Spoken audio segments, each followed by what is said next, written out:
Bismillahirrahmanirrahim. Assalamualaikum warahmatullahi wabarakatuh. Waalaikumsalam warahmatullahi wabarakatuh. Innal hamdalillah nahmaduhu wa nasta'inuhu wa nastaghfiruhu wa na'udzu billahi min syururi anfusina wa sayyiati a'malina may yahdihillahu fala mudilla lahu wa may yudlil fala hadiyalah.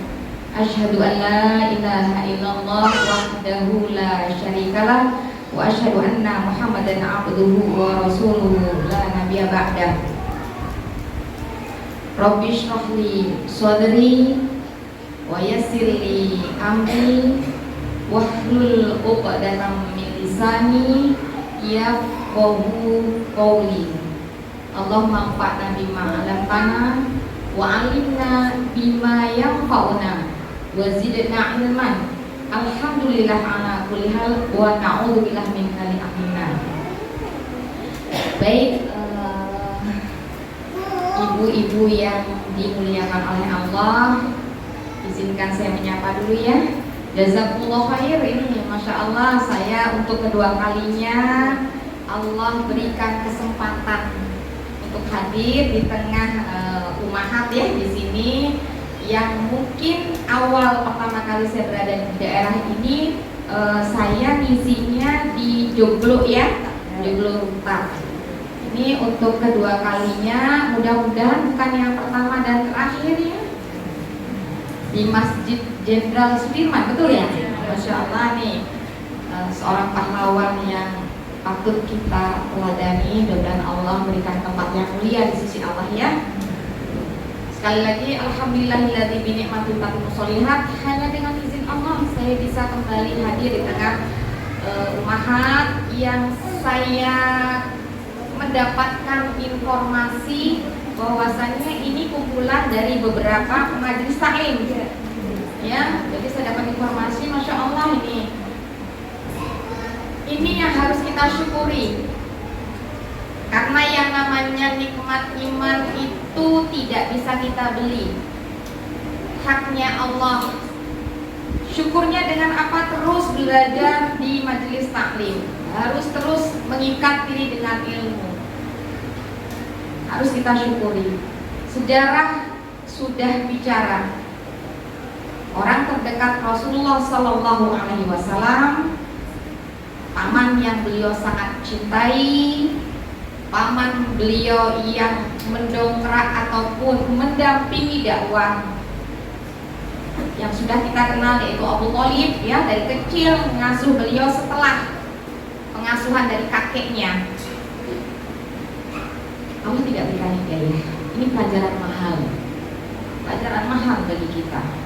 Sehingga saya sangat bangga ketika Ustazah Latifah semalam video call dengan saya dari Jerman sini. Sampai saya tanya, di Jerman jam berapa? Saya bilang itu. Ini zuhur Ustazah gitu. Di Kamis menjelang Isya kemarin. Menceritakan bahwasannya besok itu yang hadir itu usianya, ini yang buat saya Masya Allah nih ya. Nanti ada hadiah buat yang paling tua. Saya sudah sediain hadiah nih. Bukan, ini satu kebanggaan sampai nenek-nenek. Jadi usianya sekitar berapa? Pokoknya itu ada guru-guru ngaji, bahkan sampai dengan nini-nini gitu ya. Jadi sampai manula juga ya. Kalau saya jelita, jelang 50 tahun kan jelita gitu ya. Sampai manula, Masya Allah saya bilang gitu ya. Yang tetap Allah berikan keistiqomahan untuk belajar. Nah, yang muda jangan kalah. Memang kebanyakan yang isi masjid itu biasanya nenek-nenek, kakek-kakek, karena sudah tahu kaki kanannya sudah mau masuk kubur. Tapi yang muda belum tentu belakangan, karena hidup dan mati tidak mengenal usia ya. Jadi sekali lagi mudah-mudahan nanti menjadi sebuah keberkahan ya Bunda. Jadi mudah-mudahan saya juga tidak terlalu cepat terdengar yang di luar ya. Dengar, alhamdulillah ya. Mohon maaf yang dapat di luar, mudah-mudahan tetap mendapatkan keberkahan, karena memang ini kalau masuk semua saya di mana gitu ya. Gitu ya. Jadi sekali lagi mohon maaf, mudah-mudahan saya juga bisa menatap ya semuanya. Sekali lagi itu. Baik, ada berkah di balik Anda bersama Al-Qur'an. Baik, tadi tak kenal maka tak sayang. Kalau teman-teman atau umahat yang sudah mengenal saya di Joglo Ruta, alhamdulillah ya. Saya kalau tadi disampaikan Roshidah Hamid. Hamid itu nama ayah saya. Nah, jadi kalau orang Arab itu, karena saya keturunannya itu ya, ada keturunan dari mu'alaf dari ibu saya, dan kemudian saya adalah ayah saya orang Arab dari Yaman. Maka biasanya orang Arab itu ngasih nama satu kata. Makanya Muhammad bin Abdullah gitu ya, Abu Bakar gitu ya. Jadi satu kata, Aisyah bin Abu Bakar. Nah seperti itu. Hamid itu nama ayah saya. Tadi sudah disampaikan kiprah saya dua. Bidang saya adalah pendidikan dan perekonomian. Kembali saya sampaikan, saya yakin ibu-ibu ini punya anak, punya profesi yang berbeda-beda. Yang namanya faktor hasab, nasab, garis keturunan rah namanya nasab. Tapi hasab itu talenta, nggak akan lepas dari 7 turunan ke atas dan ke bawah. Lihat, percaya saya.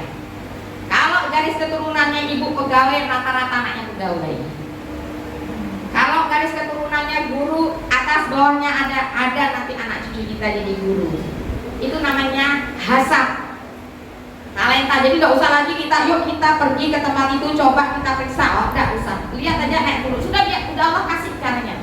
Kalau garis keturunannya pedagang, ya pedagang seperti saya. Saya tidak pernah bisa berhenti meninggalkan mengajar karena garis keturunan kakek saya ke atas tuh guru besar di Jakarta. Belajar di Malaysia. Jadi saya tanya sama ayah saya, kenapa saya mencintai dakwah? Kenapa saya mencintai mengajar? Kenapa saya suka baca buku? Dari kecil itu tidak bisa lihat kertas terbelengkarai, mesti tak baca gitu ya. Walaupun daya bacanya mungkin berbeda-beda, tapi senang aja ngelihat terus coret-coret. Nah kalau punya anaknya coret-coret gitu ya, suka coret-coret, jadi suka nulis gitu. Yang kedua adalah ibu saya pedagang, garis keturunannya dagang.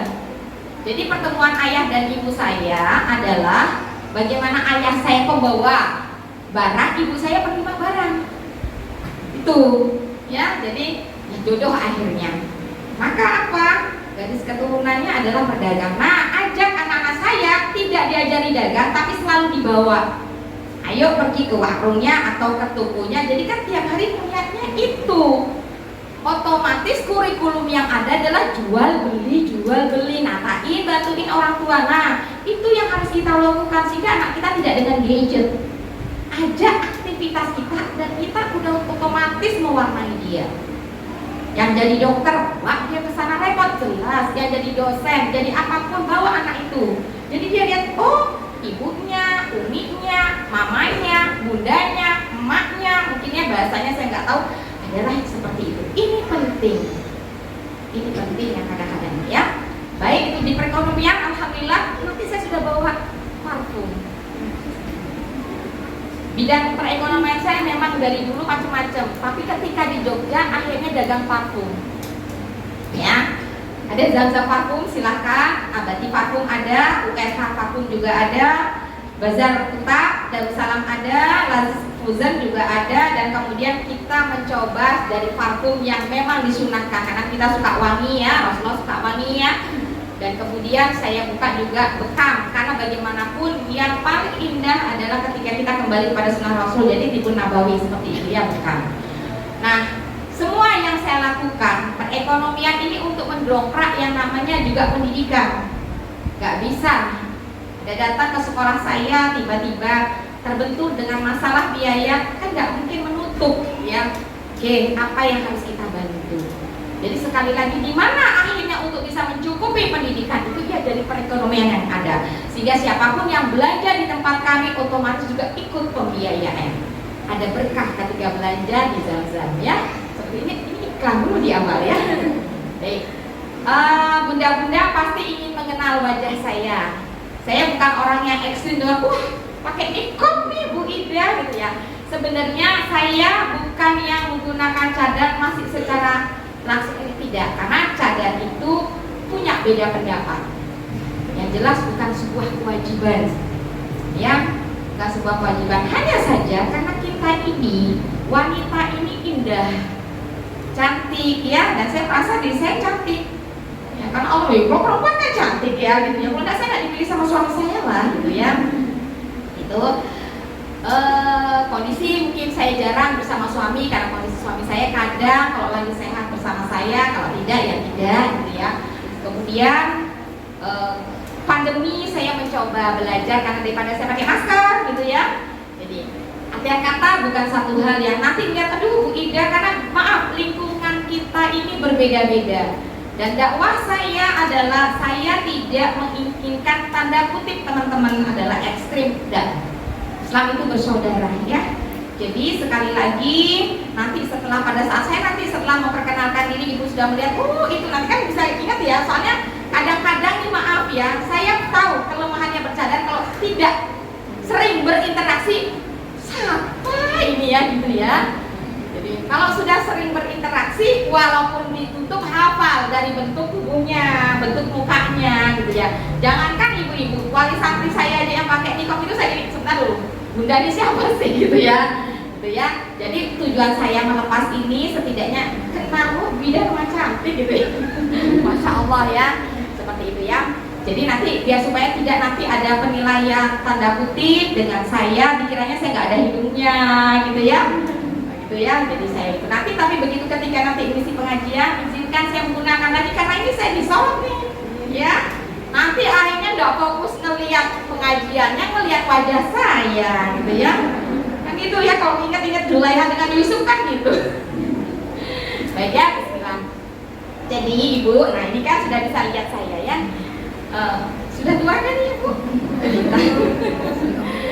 Insya Allah, alhamdulillah. Kalau sering mungkin kalau murid-murid saya sampai sekarang sudah ada di luar negeri, sudah ada yang menikah. Karena saya mengajar dari tahun 1991. Jadi saya lulus SMA itu tahun 1991. Kemudian saya mengajar dan saya tidak pernah lepas dari komunitas anak-anak, sehingga aura anak-anak ada di saya gitu ya. Alhamdulillah gitu ya. Kalau ditanya resepnya kadang-kadang penasaran Bu Ida ini sudah ada obatnya enggak, ada yang pernah tanya gitu ya. Saya bingung juga jawab ya, nggak tahu ya gitu ya. Alhamdulillah sekali lagi, tapi resep kalau ditanya kenapa resep menjaga kebugaran itu adalah satu, jaga hati. Jangan sampai punya masalah sama orang. Jaga hati untuk tidak kita tuh dengki, hasad dengan apapun. Udah, ya gitu. Ayah saya punya satu doktrin, ini nggak apa-apa, nggak lama di depan ya, penting nih. Ada satu doktrin dari ayah saya bahwasanya apapun yang dilakukan orang itu keburukan, maka cukup tetap kamu balas dengan kebaikan. Karena bukan bagian kita untuk membalas dengan mengadili seseorang, mohon maaf. Tugas kita berbuat baik, tetapi yang masalah tentang hukuman, mengadili itu urusannya Allah. Walaupun memang tidak mudah, perlu menata hati. Biasa kan tidak dengan keluarga, ada tetangga ya, seperti itu. Itu satu. Dua, adalah makan makanan yang halal dan thayyib. Jangan sembarangan makan. Ya, jadi sekali lagi makan lihat apa yang perlu dimakan, yang enggak gitu aja. Gitu ya. Jadi sekali lagi saya bukan tipikal orang yang suka makan bermacam-macam, jelas. Jadi kalau saya tidak jelas tentang kehalalannya nggak akan saya makan. Misalnya mohon maaf, di Bali apalagi teman-teman suka ngebakso gitu ya di jalan. Maka saya mungkin tidak mudah untuk ikut jajan karena saya tidak tahu dagang bakso ini motongnya siapa, bagaimana. Saya hanya khawatir bahwasanya makanan yang masuk ke dalam tubuh kita yang tidak halal dan thayyib adalah menjadi penghalang daripada doa kita tidak terjawab. Ya, jadi melihat ada ini dari siapa gitu. Di sini pun saya begitu. Kenapa? Karena kadang-kadang saya melihat, mohon maaf sekali teman-teman yang memang profesinya adalah jual ayam, hati-hati dengan sembelihannya, betul-betul pastikan menyembelih dengan bacaan basmalah dan betul-betul sesuai dengan syariat. Kalau enggak kita mati berdosa, karena kan kita harus sesuai ya. Kemudian yang ketiga, ini juga penting, jaga wudhu. Jaga wudhu. Jadi gitu. Saya tidak pernah, kalau orang-orang bilang saya tidak pernah pakai apapun. Saya tidak pernah pakai bedak. Saya nggak pernah pakai apa kecuali minyak zaitun. Ya, jadi sekali lagi itu jaga aja gitu. Udah. Ya, jadi saya nggak pernah pakai bedak, nggak pernah suami saya beliin saya bedak, lipstick apalagi ya. Irit banget saya, nggak pernah pakai yang kayak gitu-gitu. Ya, jadi udahlah ya apa adanya, ini aja gitu. Tapi memang pakai minyak zaitun. Karena saya tahu dalam Al-Quran minyak zaitun punya khasiat yang luar biasa. Sampai di sini bisa lihat sepeda nanti wajahnya Bu Ida tuh kayak apa gitu, ada hidungnya enggak gitu ya. Gitu ya, masih ya alhamdulillah ya, doakan saya sehat ya, karena cita-cita saya cukup banyak di Jogja ini. Saya bersyukur kalau enggak saya dilempar sama Allah ke kota Jogja ini, saya enggak kenal ibu-ibu. Saya bersyukur sekali. Jadi doakan, saya bersama tim-tim ini sedang juga berdakwah, mulai dari tingkatnya PAUD, Halimah As-Sa'diyah sampai dengan Manula, dan kami sedang membangun sebuah masjid di Tanah Wakaf ya, di atas tanah wakaf yang mudah-mudahan nantinya kita bisa pergunakan mulai dari ibadah subuh sampai dengan waktu isya. Itu ya. Dan saya berharap hari ini kedatangan saya itu juga menjadi satu magnet buat Bunda beserta tim didukung semua jamaah ini giatkan pengajian di sini. Semua seperti barisan gigi, gak usah mau berada di depan. Kalau semua di depan, siapa yang di tengah? Kalau semua di tengah, siapa yang di belakang? Sudah lurus, pilih satu orang, kita dukung semua. Saya berharap ini tidak hanya pertama dan terakhir saya berada di sini, dan juga tidak pertama dan terakhir dengan lihat audiensnya ini. Mati pasti ada yang lahir kan? Berarti kan tetap kalau audiensnya segini mati lahir gitu ya. Nah, sudah sampai di sini kita mulai masuk kajian ya. Nanti tak selesai kita. Baik, saya izin ya, sudah menikmati. Saya jadi sekali lagi biar nanti kena. Tapi nanti misalnya dapat memfoto saya atau lain-lainnya, jangan usah disebarkan ya, cukup dinikmati buat sendiri aja. Kalau memangnya sekali lagi doakan saya ya, saya izin ya. Baik, selanjutnya adalah saya bagaimana keutamaan di majelis ilmu. Tadi saya menyampaikan saya punya yang namanya majelis taklim itu Darussalam. Perlu saya sampaikan kenapa sih saya beri nama Darussalam? Karena ada di surat Al-An'am. Nah ini, bunda-bunda pasti punya yang namanya Al-Quran. Saya sarankan Al-Qurannya jangan berdebu. Nanti setelah tutup kita dari majelis ini, usahakan Al-Qurannya dibuka. Dan saya sarankan juga punya Al-Quran terjemah, karena kita bukan orang Arab. Walaupun saya turunan Arab, tapi Arab maklum juga nih ya. Dalam hal bahasa Arab perlu saya masih belajar dan menata semuanya. Kan gak ngerti bacaan, coba saya contohkan. Ketika bunda baca A'udzubillahi minasyaitonirrajim, aku berlindung kepada Allah dari segala godaan syaitan yang terkutuk. Oke, satu. Belajar bil ghaib, mulai sekarang juga belajar, punya buku satu kitab. Ini saya seneng nih, teman-teman pada nyatet. Punya buku, pertama kali tulisan ta'awud. Masa sampai mati nulis a'udzubillahi minasyaitonirrajim? Tidak bisa-bisa. Bikin dulu contoh, bikin sampai 10, lama-lama kan hafal. Bu, tulisan saya belekak-belekok, tidak apa-apa ya, yang penting Allah lihat keinginan kita, tujuan kita, sampai mati, sampai mana kita belajar Al-Quran, di situ Allah hargai.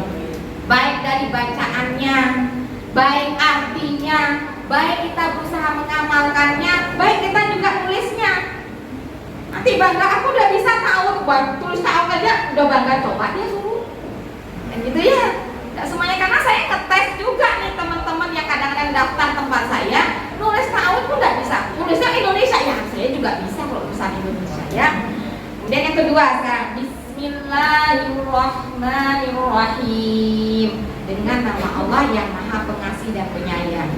Lanjut, ingat Al-Fatihah ini harus benar. Minimal nanti di sini mudah-mudahan ada tahsin. Surat Al-Fatihah aja ditahsin. supaya benar ketika kita menyebutnya ha, sebab artinya juga beda. Alhamdulillahirabbil alamin, segala puji bagi Allah Tuhan sekalian alam. Ya, Ar-Rahmanir-Rahim, yang Maha Pengasih lagi Maha Penyayang. Maliki Yaumiddin, yang mempunyai hari pembalasan. Iyyaka na'budu wa iyyaka nasta'in. Hanya kepada Allah kami menyembah. Lihat, kenapa dia disebut dengan Ummul Kitab, ibunya nih kandungnya, karena di sini ada ketauhidan. Hanya kepada Allah kami menyembah, berarti nggak ada lagi selain itu sesembahan. Iyyaka na'budu, terus langsung disambung nih, karena kita fakir, lemah. Iyyaka na'budu wa iyyaka nasta'in, dan hanya kepada Allah kami mohon pertolongan. Nah, dilihat dari konteks ini, berarti pertama kali setiap kita punya kesusahan, jangan cari orang lain, langsung ke atas mintanya. Umar bin Khattab putus sendal, itu mintanya sama Allah, tapi bukan berarti Allah melempar sendal dari langit, tapi pasti ada wasilah. Saya pun punya pengalaman mahal di sini. Lagi bangun, tukang besok harus bayar 4 juta. Suami saya bilang, besok mau bayar tukang 4 juta. Saya bingung, mau ke siapa? Ya udah, ingat itu. Iyyaka na'budu wa iyyaka nasta'in. Gelar sejadah, sebentar lagi ada orang bawa uang 4 juta, masih gelas 4 juta saya berikan, coba. Karena nggak nyari orang lain ini sama fakirnya sama kita, sama miskinnya sama kita. Gelar sejadah, saya sholat maghrib, saya ingat sekali, sebentar lagi ada orang tok-tok pintu, maunya nabung, tapi memang akadnya selama saya belum pakai silakan pakai untuk pembangunan. Kok ya ingat, kok tahu saya butuh uang pembangunan gitu loh. Akadnya begitu lagi, Bu Ida, saya simpan uang ini untuk apa? Untuk umroh. Kita memang punya tabungan umroh, tapi selama ada pembangunan, daripada saya tahu riba, banknya juga nanti pasti menggunakan memutarkan uang saya. Pintar juga cara dia berpikir ya. Hebat nih orang. Baik Bu Ida lagi bangun, kan saya dapat pahala. Cuma kalau saya berangkat umroh balik lagi ke uang, harus ada kuliah. Kok kebetulan perlu uang tukang? Coba caranya Allah indah banget kan? Gak usah kita cari tetangga mau pinjam duit. Saya masih cuma gelar sejadah, datang orang itu tok pintu. Saya nggak nih sampai sini nih nanti. Percaya nggak nih? Kita percaya sama Allah, kita kasih hidup dan mati. Allah kok kita nggak percaya? Kok nggak yakin? Coba percaya nggak? Kok nggak yakin? Percaya Bu, gitu. Allah Akbar gitu. Percaya. Iya. Bu Ida, kok bisa sih umroh setiap tahun? Saya minta ke atas. Masalah saya nggak punya uang berapa dan dari mana? Saya nggak tahu. Pokoknya saya minta umroh setiap tahun. Masalah saya bisa sampai sana itu urusan Allah. Urusan saya minta, urusan Allah mencukupi. Selesai konsep saya. Kan jadi nggak tua-tua kan, enaknya gitu. Umat banget gitu ya hidup ini, padahal ringan.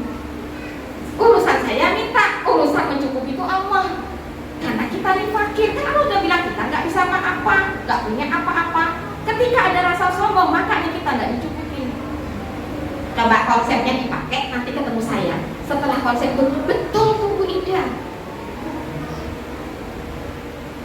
Ya, saya kasih nih, gak apa-apa ya, saya selingi dengan pengalamannya. Soalnya biasanya memang senang berkisah, dan saya suka berkisah dengan orang-orang terdekat. Saya isi pengajian bulan November di Denpasar, Bali. Ada orang kepengen berangkat umroh, pegawai negeri, tahu kan? Pegawai negeri ini kostumnya mahal, gajinya kecil. Cuma diiming-iming, maaf nih, kalau ada yang pegawai negeri, tak maaf kalau betul ya iyain aja. Ya, tapi dalam hati antar kita aja. Kenapa pengen jadi pegawai negeri? Jaminan seumur hidup. Ya kan kata gitu. Kok jaminan sama pegawai negeri, jaminan tuh di atas. Allah yang jamin kita. Mau profesi kita apapun, yang penting kita bermanfaat buat orang lain.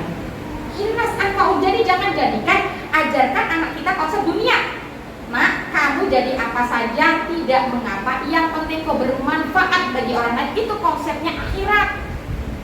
Profesi apapun mulia, mau saya sampaikan ibu-ibu, kalau nggak ada tukang sampah, siapa ngurusi sampah kita? Coba. Jadi jangan penuh cuma tukang sampah, jangan. Justru kita kasih makasih Pak ya, sampah kita tiap hari bikin sampah Bapak ngurusin. Besok ketemu sama tukang sampah, muliakan dia. Ada sampai ya tukang, mohon maaf, sekarang kan banyak kalau orang kita mau muter mobil itu tengah jalan, coba kalau udah ada dia. Kalau konsep kita itu semua profesi mulia Bu, indah semua itu orang di depan kita. Karena yang membedakan kita cuma takwa, bukan profesi. Siapa tahu dia masuk surga seikhlasnya. Saya dia muterin kita supaya tidak terjadi kecelakaan. Kita tak tahu loh tujuan dia. Si tukang sampah itu siapa? Dia kalau tidak diambil, hujan panas, malah kita marah-marah. Sopoy kok bapak tidak datang? Kan kita gitu. Dan angkat sampah sampai sampah kok begitu datang bapak kemana? Waduh. Ya, harusnya kita begitu dia ngambil sampah Pak, ada rezeki Pak. Besok lagi begini Pak. Kalau tidak apa-apa itu ngambil sampah kita tiap pagi. Gitu ya, gitu. Sampai di mana nih? Kemudian kepengen. Beliau guru agama di salah satu sekolah negeri di Bali itu, karena berbagai macam. Mungkin di sini juga ada 5 agama kalau sekolah negeri. Nanti jelas pelajaran agama. Yang Kristen masuk ke kelas Kristen, yang Islam masuk ke kelas Islam. Isi kajian nih tentang umroh. Kalau pengen umroh juga bisa. Wah, lagi nih. Kemudian ya Ramadan umroh Al-Aqsa nanti saya. Semoga Allah mudahkan di sini majelis ilmu, kita yakin malaikat ada yang mengaminkan doa kita. Banyak yang luruskan ya Ibu. Kalau tadi lupa nih Allah Akbar sudah saja nih lurus niat karena Allah. Ini kemudian Ibu punya hajat nih, malaikat ada di sini loh ya, mengaminkan sambil zikir, istighfar, sambil minta apa saja insya Allah Allah kasih. Gak mungkin lah Bu Ida saya itu bisa berangkat umroh. Kenapa? Wong pegawai negeri uangnya cuma sekian. Tapi saya sampaikan, ini kita membahas iya karena berdua, iya karena stain. Tidak lepas konsepnya dengan tadi. Ada berkah ya, berkah ini Al-Quran. Kenapa? Kita yakin baca Al-Quran bukan sekedar tadarus loh ya, bukan. Makanya beda konsepnya tentang membaca Al-Quran. Para sahabat dulu itu 10 ayat, tidak nambah. Tidak nambahnya karena untuk diamalkan, bukan kayak kita hatam bolak-balik sikapnya tidak hatam-hatam, sikap adab tidak hatam-hatam ya kayak kita. Tapi kalau itu makanya Rasulullah dibilang kan Al-Quran yang berjalan. Apa yang ada dalam dia itulah sikapnya. Jadi sekarang kita pengen itu berkahnya ilmu itu kalau diamalkan. Berkah ilmu itu diamalkan. Sedikit aja. Oh tadi sudah kata Ustazah Ida, kita belajar Al-Quran. Mulai dah nulis apa, imla, apa bahasanya kalau di sini ya. Kitabah, mungkinnya belajar nulis Al-Quran. Tidak apa-apa. Buku menulis, beli buku menulis. Ih, pahala. Kok ibu beli buku garis 2 mau belajar nulis dari ta'awud? Tulis terus sampai bawah, dari 1 sampai ta'awud semuanya ya. Besoknya basmalah, besok alhamdulillah, tidak apa-apa. Sampai selesai 1 buku isinya cuma 4 ya. Habis itu Bill Goy, coba sekarang saya tidak melihat-lihat, saya akan tulis ta'awud, basmalah, sampai walau bolin. Amin, tulis dulu, begini tulisan Arabnya. 1 buku selesai, beli buku lagi, dan bawa lagi Anas ya. Lanjut, November akhirnya bayar DP sama saya untuk umroh. Saya membahas iya karena berdua iya karena selain. Bayar umroh dan kemudian pada bulan Februari beliau ditelepon oleh keluarganya. Jadi harus ada niat dulu untuk menabung. Bulan Februari alhamdulillah dengan izin Allah beliau dipanggil oleh keluarganya. Saya biasa memberangkatkan umroh orang dan kemudian dia memilih dia, padahal keluarganya di Jakarta. Coba caranya Allah, iya karena berdua iya karena selain. Telepon saya karena 1 hari 1 malam sudah nangis, bilang Bu Ida saya mau ketemu, kenapa? Ada sejarah. Dia diberangkatkan cuma bayar 3,5 juta, diberangkatkan sisanya, dan dia berangkatnya waktu itu bulan Juni. Dia ambilnya yang cukup eksekutif ya, karena di depan Zam-Zam Tower dia dapat. Coba, dia bilang kata keluarganya, berapa bayar umroh? Saya bayarin. Coba, masih tidak percaya nih. Nanti akhirnya tidak selesai ya. Baik, itu ya tadi majelis taklim ini dijaga, karena di majelis taklim ini adalah tentunya punya peranan penting. Jadi ibu-ibu harus kuat. Ada kegiatan pengajian akan menumbuhkan kita nih harus terus menjaga diri kita dengan ilmu. Satu lagi yang saya akan sampaikan tentang ilmu. Ketika kita yang sudah misalnya berangkat nih, Alhamdulillah, tentunya yang belum berangkat saya doakan semuanya bisa, ya, semuanya bisa. Harus punya cita-cita, Bu. Tapi nabung, masukin amplop. Berapa isinya? 5.000 boleh, 10.000 niat untuk umroh. 5.000 umroh kapan? Urusan Allah nyukupi urusan saya nabung. Itu saya konsepnya itu. Terus kalau punya poster, ngeprint nggak apa-apa tentang Ka'bah, taruh. Saya dulu gitu caranya.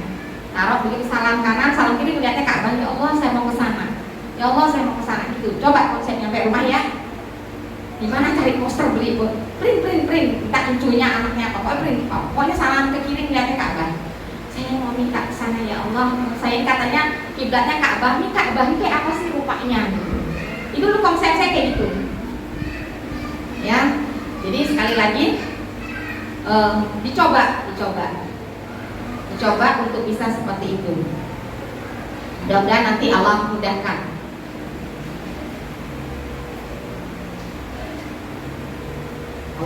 Saya berdoa mudah-mudahan Allah mudahkan teman-teman yang belum berangkat ya ke sana. Allah mudahkan untuk bisa berangkat umroh ataupun haji ya, untuk bisa sana. Jadi berusaha untuk bisa. Antara rukun Yamani, ya Allah mudahkan ya Allah, saya mudah-mudahan Kak teman-teman bisa yang belum bisa ke sana ya. Antara rukun Yamani sampai dengan Hajar Aswad cuma ada satu doa, gak ada lagi, yaitu doa apa antara rukun Yamani sampai Hajar Aswad? Satu doanya apa doa apa nih? Doa apa?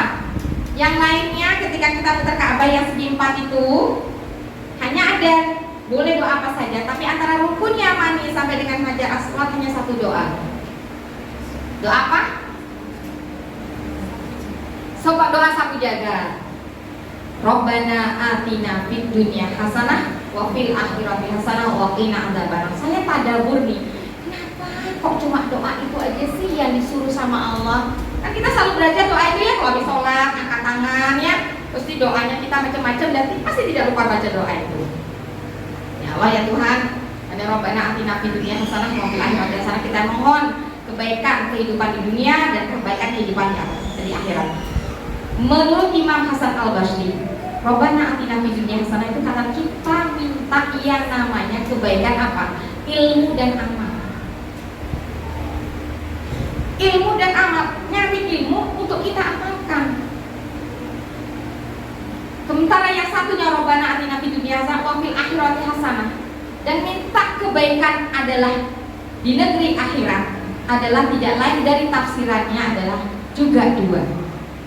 Allah ampuni dosa dengan masuk surga dan diberikan rahmat. Dan nanti kita bisa lihat wajahnya Allah, bukan wajah saya lagi. Kayak tadi kan buka ya. Itu ya, ada dua itu. Jadi kalau kita sudah tahu, oh itu ya. Kenapa? Saya penasaran. Kenapa itu? Jadi saya kalau sudah tuh, kenapa ya cuma doa itu aja disuruh antara hajat? Tidak ada lagi. Robbana atina fid dunya hasanah wa fil akhirati hasanah, terus sampai ketemu ajaran lagi. Bismillah ya Allahu akbar, kanan lagi. Sampai sana lagi, Robbana apa gitu ya. Saya juga tidak mau, saya bukan orang yang kalau ada kegiatan agama ini apa sih gitu. Ketika saya juga dengan samudra Al-Fatihah, iya karena budua, iya karena saya, ini kenapa sih? Hanya kepada Engkau lah kami menyembah dan hanya kepada Engkau lah mohon pertolongan. Coba. Itu saya pikir, itu namanya tadabbur. Makanya saya bawa ini buku tadabbur. Kenapa? Antara tafsir dengan tadabbur, kita harusnya ke tadabbur ini. Pikirkan, tidak mungkin semua yang Allah sampaikan di dalam Al-Quran ini berat dan kedalamannya luar biasa, mulai dari Al-Fatihah sampai An-Nas ya. Jadi kalau yang belum punya aktif tafsir Al-Quran besok belinya itu luar biasa, itu uang keluar itu akan punya yang namanya infak yang luar biasa sepanjang hidup kita ya, biar supaya bisa baca artinya apa sih gitu ya. Baik, saya masuk ke utamaan majelis ilmu. Saya sampai jam berapa ini nanti kasihkan? Udah mau jam 10 sampai jam 11. Oh iya, masih ada waktu ya. Masih semangat nggak Bu? Alhamdulillah, masya Allah, terima kasih ya. 5 keutamaan menghadiri majelis ilmu di masjid. Ini juga bagian nanti keberkahan. Ada berkah dengan adab.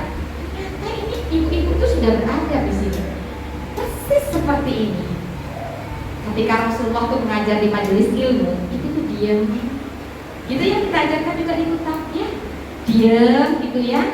tidak bicara, kemudian tenang, seolah-olah ada burung yang hinggap di bahunya, dan kemudian burung itu tenang mendengarkan.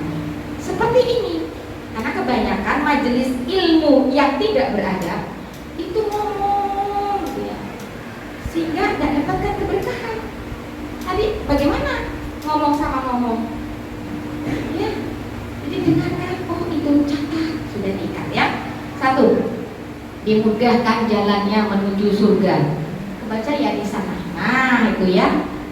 Jadi Rasulullah menyampaikan di dalam hadis riwayat At-Tirmidzi bahwasanya barang siapa man salaka thariqan ya yatlubu bihi ilman salakallahu bihi thariqan min turukil jannah. Barang siapa menempuh jalan menuntut ilmu, ini tadi niatnya ibu menuntut ilmu, maka Allah memudahkan jalannya untuk menuju surga. Bu, ibu jalan dari sana, saya lihat nih pada banyak motor.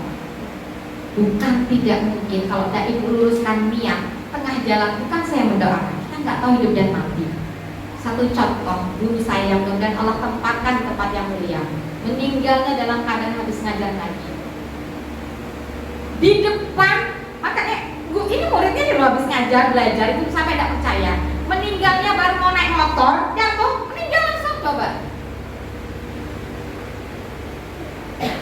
itu kenapa kita harus luruskan niat, karena yang membedakan niat kita nih, oh mau kemana aja, nanti kemudian aku mau kemana, ke masjid ini cuma tidak ada di sini sih, yang angan-angan saja ke Masjid Jenderal Sudirman. Kenapa kajian memang nggak enak loh, nggak di absen, saya nggak datang. Nah itu kan urusannya nggak enak kalau nggak nongol misalnya ya. Kita luruskan sekarang, oh ya Allah ya Tuhan ini salah tadi nih, luruskan atau kita aja dengan Allah istighfar. Kenapa? Ketika ini ibu datang ke sini, nggak ada orang yang berada di kajian atau majelis ilmu itu hatinya sumpah, nggak ada. Kalau ada penyakit hati. Jadi jangan lihat sebelah belahnya temennya, jangan lihat sebelah perhiasannya atau bajunya. Aduh, baju harga, oh Hadijah harga sekian, Malika kan, maaf saya tahu kelas-kelas itu tuh kan dari ipar saya. Makanya kalau ada wali santri saya bilang teman-teman yang guru, kalau Bu Ida pakai baju mahal tuh bukan saya beli bu, saya dapat. Benar, saya pernah bawa tas juga mahal. Ini ibu lihat nih, ini dapat juga nih berkahnya guru ngaji. Kalau tanya apa lagi bu, saya dapat semua. Bukan saya beli, saya dapat. Itulah rezeki. Ya, jadi sebenarnya tenang.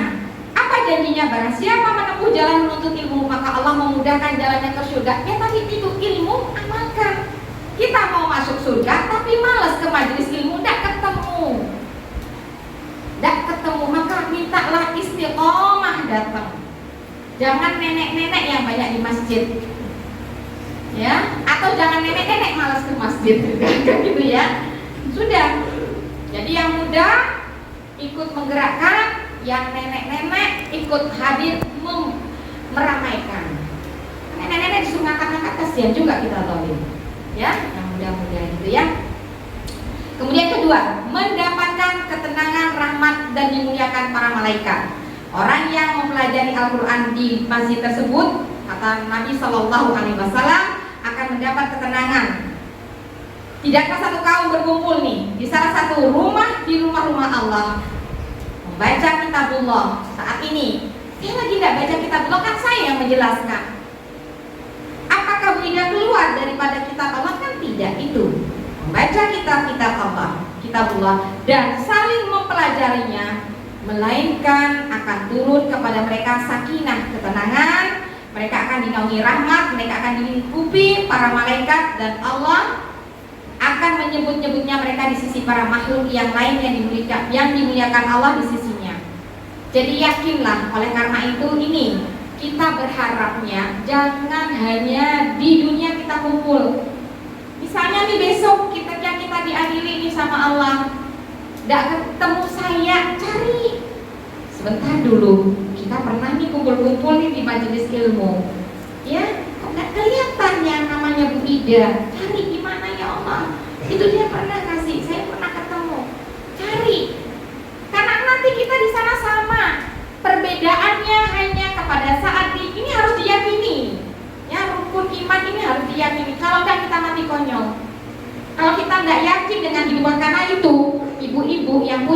harta banyak, harus berlomba-lomba wakaf. Wakaf, karena wakaf itu akan kita bawa sampai di sana. Nih, masih kurang apa? Wakafkan, habisin semua. Tidak ada dalam sejarah, orang yang namanya dermawan itu miskin loh. Tidak ada. Saya gini dengan kemarin, Koh siapa yang meninggal? Coba, munculnya kebaikan setelah beliau meninggal kan ya? Saya iri sama dia. Ya Allah tuh orang, Masya Allah, saya tidak kenal dekat, ketemunya cumanya di YouTube itu. Coba, siapa nggak ini hartanya tuh semua dibelanjain di jalan Allah. Ini ibu-ibu yang kaya tanya, lu tahu kurang apa? Ayo, saya dapat tanah 1.400 meter persegi dari seseorang tuh kayak orang ngasih sertifikat. Bu Ida, saya tak tahu, katanya Bu Ida itu butuh tanah karena saya masih kontrak nih. Ngasih itu langsung aja dan tidak mau disebut-sebut. Bu, 1.400 meter persegi harganya miliaran loh di sana, nanti di undangannya bisa siapa nanti mau Bu kalau tak undang Bu. Ya rame undangannya. Soalnya peresmiannya mudah-mudahan bulan Februari. Mau diundang? Ayo, oke ya. Ya mudah-mudahan biar rame Bu. Masjidnya cukup besar, alhamdulillah lebih besar dari ini. Ya, itu ya, insya Allah ya, pokoknya Bu tak kasih beliau ya, nanti yang datang-datang itu senang sekali saya. Tuh. Itu namanya dia sudah nyata, ya Allah nih orang mau belajar. Tuh, tak kasih Bu Ida, katanya Bu Ida masih kontrak, coba. Kasihin tanah 1.400 meter persegi, daerahnya adalah daerah Matuk. Kalau dari Wonosari masuk sedikit, ada sekolah Sekasuli cuma 1.500, udah kayak di sini diupah ini. Itu di jalan raya Bu, bener, maaf kan itu ini guyon ya Bu ya, intermezzo, ini kan di hutan Ibu, masuk dalam gitu ya, intermezzo ya Bu ya. Jadi maksudnya saya ingin menggambarkan harga tanahnya mahal gitu loh Bu, intermezzonya saya ke situ. Kota, kalau kita kan, wah ini tujuan sertifikat kok dibuang gitu aja ke saya. Langsung dikasih akad wakaf di KUA. Kasih. Aduh, kami sudah punya tanah belum? Habis ini bondong-bondong kasih rutap, belum punya tanah. Sepanjang rutap itu sampai ini Ibu panen pahala. Itu cerdas, itu namanya kais. Jangan dipakai di sini. Tuh. Ini yang namanya hidayah. Habis selesai kajian, kan itu membahas tentang wakaf, diamalkan, itu hidayah. Maksud saya itu gitu Bu, pulang dari sini catat wakaf, cari utak kepalanya, mana mau beli di mana, ayo urunan. Itu namanya ilmunya bermanfaat, berkah ilmunya. Ya, sepakat Bu? Sepakat tak nih? Sepakatnya tuh kok kayaknya saya maunya si Bambang yang jawab sepakat gitu ya, Bambang kan gitu ya. Ya, besok saya kayaknya dapat berita gembira Bu Ida selesai kajian di Masjid Sudirman. Alhamdulillah kita nyari tanah di mana dan kita mau membebaskan tanah. Tuh, saya ikut nyumbang nanti. Bukan saya mau lihat, saya ikut nyumbang. Buat Ibu mau cari sekarang tanah dari sekarang. Gitu ya, sepakat ya. Jadi seperti itu. Keutamaan di Masjid Al-Quran merupakan jihad fisabilillah. Tadi sebenarnya saya mau cerita siapa ibu itu si ibu ngaji saya keluar nih. Bilang sama ibu ini yang istilahnya karomahnya orang solih ya. Bilang sama ibu-ibu pengajian nih, hari ini adalah pertemuan kita yang terakhir. Katanya si ibu-ibu ini yang belajar ngaji sama si Ustadz salah besok. Itu beliaunya ngomongnya hari Kamis, besok hari Jumat. Karena Jumat malam masih kajian. Ustadz salah besok. Jadi si Ustadznya kemudian ya udah dianggapnya sama ibu-ibu pengajian ini biasa omongan si Ustadz ini. Keluar, si istri bilang, jadi beli beras nggak? Jadi naik motor berdua sama istrinya mau beli beras, tapi masih nenggok ke TPQ yang sedang dibangun. Ditatapi, kata si istri cerita, ditatapi itu TPQ yang sedang dibangun. Saya lagi mau, namanya perempuan yang gini ya, jadi beli beras nggak sih? Gitu ya katanya si emak nih. Ke ustadznya saya tuh sampai gitu, sampai cerita karena beliau haji bareng saya.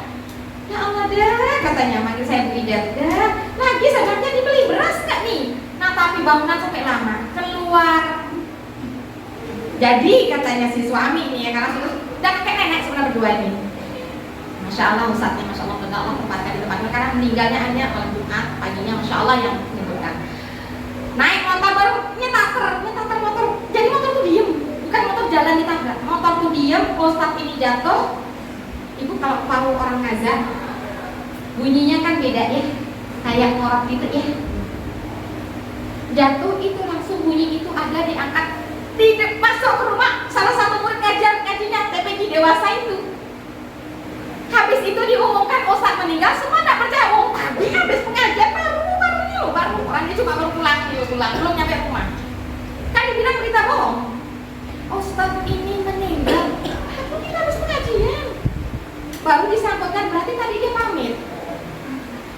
Itu loh Bu, yang namanya ajal, maksud saya. Maka sekarang yang punya apa-apa cepat wakaf. Kita kasih tahu, cepat wakaf supaya kita punya amal soleh yang ya. Nah, merupakan jihad fisabilillah. Barang siapa yang memasuki masjid kami, Masjid Nabawi, udah ke Mekah nanti ada tahu Masjid Nabawi, nanti ada rondo di dalamnya, untuk mempelajari kebaikan atau untuk mengajarinya, maka ia seperti mujahid fisabilillah. Dan barang siapa yang memasukinya bukan dengan tujuan tersebut, maka ia seperti orang yang sedang melihat sesuatu yang bukan miliknya. Yang keempat, dicatat sebagai orang yang sholat hingga kembali ke rumah. Saya bacakan artinya supaya cepat ya.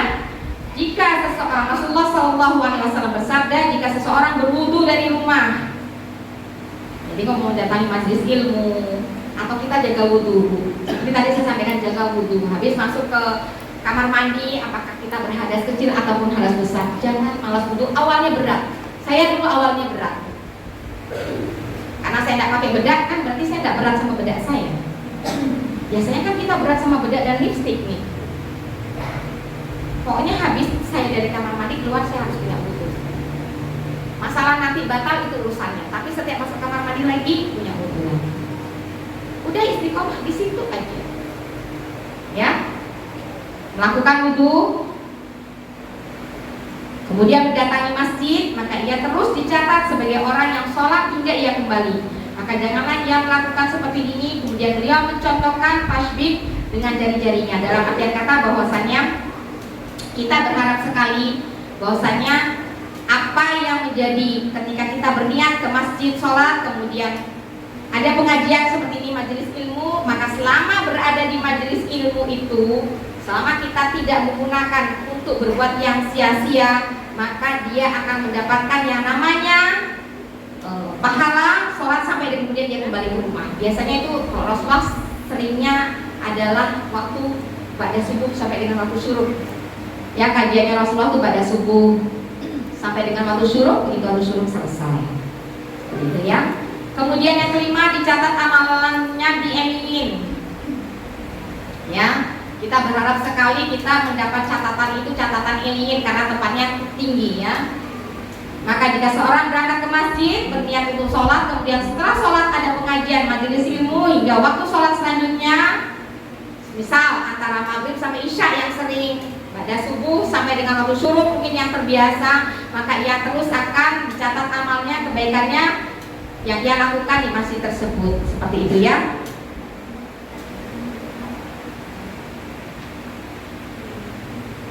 Salah satu dari adab kita belajar di majelis ilmu, ada berkah di majelis ilmu adalah dengan mencatat. Kita tidak lepas dari itu. Saya berharap sekali dari ibu-ibu nantinya yang biasa nyatetnya di HP, takutnya HP rusak. Mulai besok beli buku, punya buku untuk kajian, apapun itu. Catat. Kenapa? Karena Rasulullah SAW sudah berpesan kepada kita, qaidul ilma bil kitab. Ikatlah ilmu itu dengan menulisnya. Jadi menulis ini juga membantu kita agar supaya kita itu mudah untuk mengikatnya. Kita ini kan namanya sudah pensiunnya bukan pensiun satu lagi, Bu. Ya, apalagi sudah kayak saya gitu ya.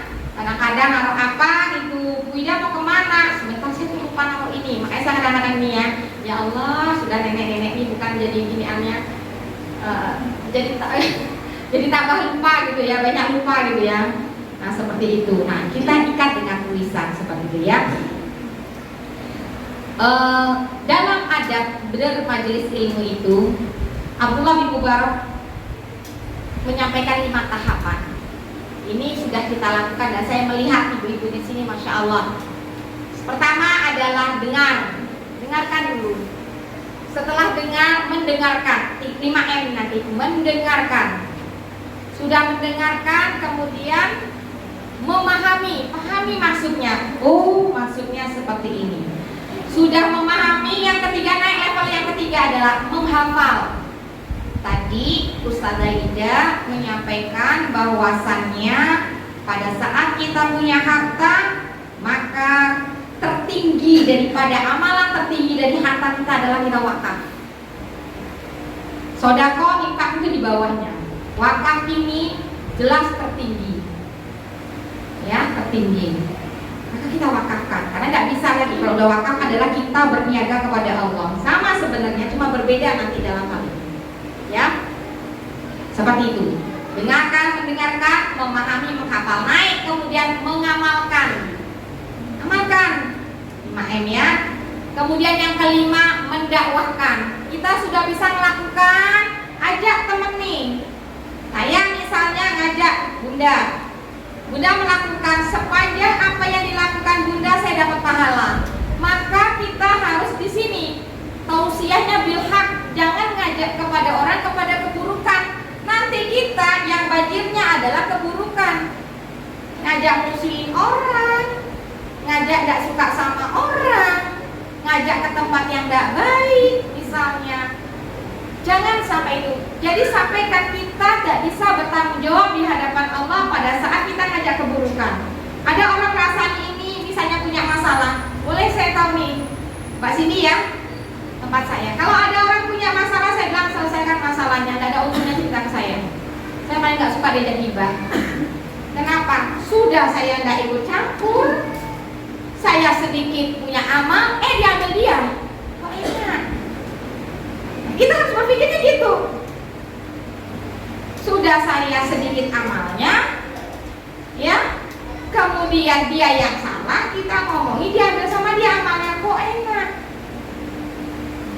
Nah, ibu juga jangan menjadi orang yang suka digibahin. Saya biarlah jadi ini anak. Nah, itu juga dosa, nggak boleh juga. Supaya dia ngomongin aku biar habis pak. Nah, juga nggak boleh ibu ya. Kayak gitu juga nggak boleh ya. Jadi seperti itu. Amalkan. Dalam sejarah, jadi kalau kita belajar agama itu ada Al-Quran, ada hadis. Al-Quran ini menjelaskan, tapi kita butuh penjelasan. Makanya ada tafsir. Di mana penjelasannya dalam hadis. Hadis ini juga perlu dalam hal mengamalkannya bagaimana sirah. Bagaimana sih Rasulullah itu melakukan ini, itu sejarahnya ada. Tadi Bu Ida berarti yang namanya MLM, artian kata Nilo, kan biasa gitu ya kalau yang ikut MLM, ini ngajak ini sampai ke bawah. Itu kan punya keterikatan. Begitu juga dengan amal solih. Saya ingin membuka pikiran ibu-ibu tentang amal solih. Sa'id bin Amir ini memperoleh pahala semua yang dilakukan Umar bin Khattab. Umar bin Khattab sudah jelas masuk mana, Bu? Masuk mana nih? Yakin nih Umar bin Khattab tempatnya di mana? Orang sudah ada 10 orang yang dijamin masuk surga. Termasuk siapa? Makanya kita jadi idola tuh jangan orang-orang sini, Bu. Jangan artis itu belum tentu. Kita harus cari idola itu adalah dalam segi agama yang sudah dijamin, apalagi orang tertinggal. 10 orang yang dijamin masuk surga boleh ibu idolain karena sudah dijamin. Sudah dijamin masuk surga. Umar bin Khattab, semua yang dilakukan Umar bin Khattab adalah, boleh saya sedikit berdiri? Boleh ya, sedikit ya, kok saya gemes gitu ya. Pengen dekat sama ibu-ibu sebenarnya gemesnya, izin ya. Umar bin Khattab ini apapun yang dilakukan, dia ke situ. Ya jadi masalah maaf saya bagus. Ya. Soalnya saya tuh kok kayaknya ada jembatan di antara kita. Saya pengennya tuh dekat gitu ya. Umar bin Khattab itu apapun yang dilakukan oleh beliau seluruh pahalanya didapatkan oleh Sa'id bin Amir. Ini saya ingin mengonsentrasi ibu adalah tadi mendengarkan, ya kita pelan-pelan ya belajarnya gitu ya. Saya nggak mau cepet-cepet sampai itu, aduh apa gitu min awal ila akhir ya. Ingatnya salam dan shadaqallahul azim. Nanti gitu. Nggak mau saya ya. Bismillah, mudah-mudahan Allah berikan kita keberkahan melalui lisan saya semuanya dari Allah nih. Mendengarkan tadi, memahami, menghafalkan walaupun satu nih nyantol. Kemudian mengamalkan, habis itu mendakwahkan. Mendakwahkan itu ngajak. Baligu anni walau kaya. Orang ngajak itu nggak menjadi sabar. Siapapun dekat kita itu bisa kita ajak. Ya, dan kita usahakan dengan orang-orang terdekat kita di keluarga. Kenapa kemudian Sa'id bin Amir mendapatkan seluruh pahalanya Umar? Karena Sa'id bin Amir ini adalah suami daripada Fatimah, adiknya Umar bin Khattab. Yang dalam sejarah Umar bin Khattab itu maunya marah cari Rasulullah, ketemu dengan salah seorang di saat itu di Mekah. Kemudian mengingatkan, ngapain mau marah sama Rasulullah, mau adikmu sendiri sudah masuk Islam. Nggak percaya, datang kemana? Ke rumahnya Fatimah, gedor-gedor setengah marah nih. Tapi kan marahnya Umar beda sama kita ya. Wong beliau itu dalam sejarah itu rasanya diceritakan satu hari itu kalau berantem luar biasa loh ya. Sampai capek dari pagi sampai sore. Itu waktu pas dia sebelum masuk Islam, kerjanya Umar tuh begitu. Ya, siapapun yang menyebarkan Islam itu sudahlah Masya Allah. Ya, dan gak capek-capeknya itu tenaganya Umar. Masuk, maksa, itu namanya adiknya terlempar sampai berdarah itu. Digambarkan seperti itu. Dihadapi kemudian juga dengan suaminya Sa'id bin Amir. Karena waktu itu dalam sejarah disampaikan ada bacaan Al-Quran surat Toha ya, seperti itu, yang kemudian marah. Lalu pengen minta itu Al-Quran tapi dalam keadaan tidak suci, tidak dikasih tuh. Hanya minta ingin ketemu dengan Rasulullah. Sudah takut nih. Umar mau ketemu Rasulullah. Di sana di tempatnya markasnya Rasulullah ada Hamzah. Hamzah bin Abdul Muthalib. Statusnya paman, ya juga saudara sesusu karena nyusu. Jadi paman juga Hamzah itu. Makanya sekarang kan ada gitu, apa ini anak sama ini secara ini kan gitu kadang-kadang ya. Saya juga baru paham, paman tapi saudara sesusu juga gitu ya. Karena menyusu dalam satu orang. Nah, waktu itu ya Rasulullah ini ada Umar menghadap datang nih. Tapi ternyata apa katanya Rasulullah, amankan Hamzah. Ya amankan Hamzah, sudah nggak apa-apa. Disitulah Allah kemudian menunjukkan Umar datang dengan marah-marah, kemudian Rasulullah, apakah salah nih ketika kita mau menyampaikan kebenaran? Diguncang dan kemudian tertunduk dan Umar masuk Islam saat itu.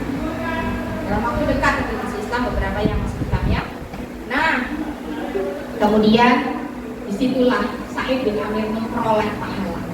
Jadi artian kata, saya ingin memotivasi ibu-ibu, banyak-banyaklah menyampaikan kebaikan, banyak-banyaklah menyampaikan kebenaran. Urusan dakwah itu seperti yang saya lakukan hari ini, hasil itu bukan urusan saya. Sejarah sudah menyampaikan yang namanya Nabi Nuh alaihissalam. Coba Nabi Musa harus menghadapi Fir'aun. Fir'aun itu dua nabi, Musa dan Harun, saudara saking bugisnya ya. Ada kata bahwasannya bukan di kita keberhasilan. Jadi ibu tetap aja ajain. Yuk kita ikut pengajian, yuk ngajain satu, besok ngajain lagi. Kalau 10 orang gara-gara ibu bisa jadi duduk pengajian, bayangkan ibu banyak pahala. Gitu ya. Jadi sekarang kita bawa penuh nih habis ini nih. 1 orang bawa 1, 10 orang sudah 20 tuh. Ya, ayo. Bikinnya gampang Bu, janjian. Ada kajian itu besok, jalan bareng yuk. Nah, jalan bareng ini ngajak sebenarnya. Ya, jangan-jangan ramai kalau kamu nggak pengajian, waduh. Ya, jalan bareng yuk, janjian kira-kira aku ada temennya. Yang 1 ibu kajian sama sini. Yang 10 ibu-ibu jadi 20. Ya, besoknya si ibu itu juga, aku juga ngajakin janjian sini ya, tambahkan. 20 ibu jadi 40 tuh. Bayangkan ketemu kumpul nanti di akhirat tuh kan ya. Ya. Jadi seperti itu. Jam berapa ini? Sudah sampai. Kalau kita kurang ya, 14 menit. Tadi sudah qaidul ilmi bil amal. Ikatlah ilmu itu dengan mengamalkannya. Jadi sekali lagi kita mohon, tadi ada berkah dengan Al-Quran. Al-Quran diantaranya adalah Al-Quran ini juga mengajarkan kepada kita bagaimana kemudian kehidupannya kita lebih berkah. Ibu-ibu nanti buka di dalam Al-Quran surat Al-Qamar ya, juz 27. Nanti buka.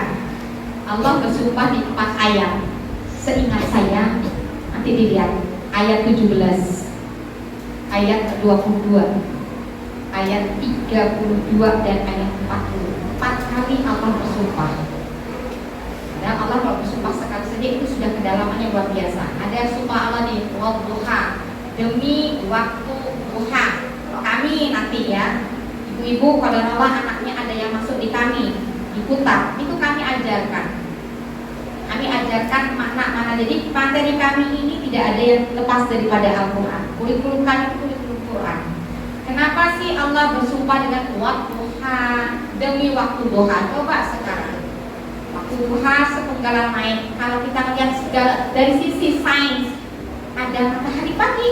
Wah, ternyata matahari pagi adalah gunanya untuk itu kan?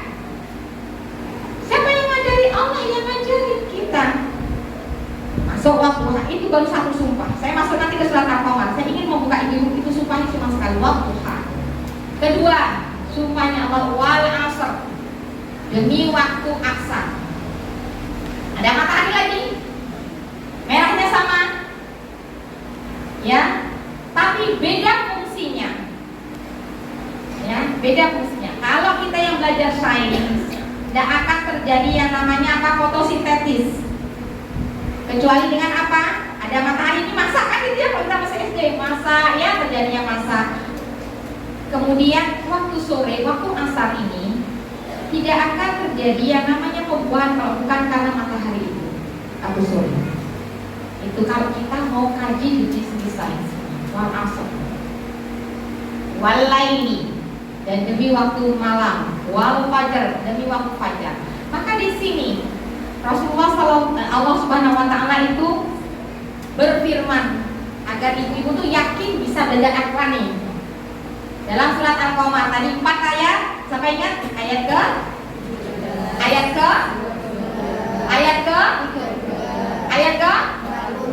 Bingung saya ngasih hadiah semua bisa ya. Oh, pokoknya kasih doa pokoknya ya Allah, mudahkan kebaikan. Dan doakan ya Allah, ya Allah.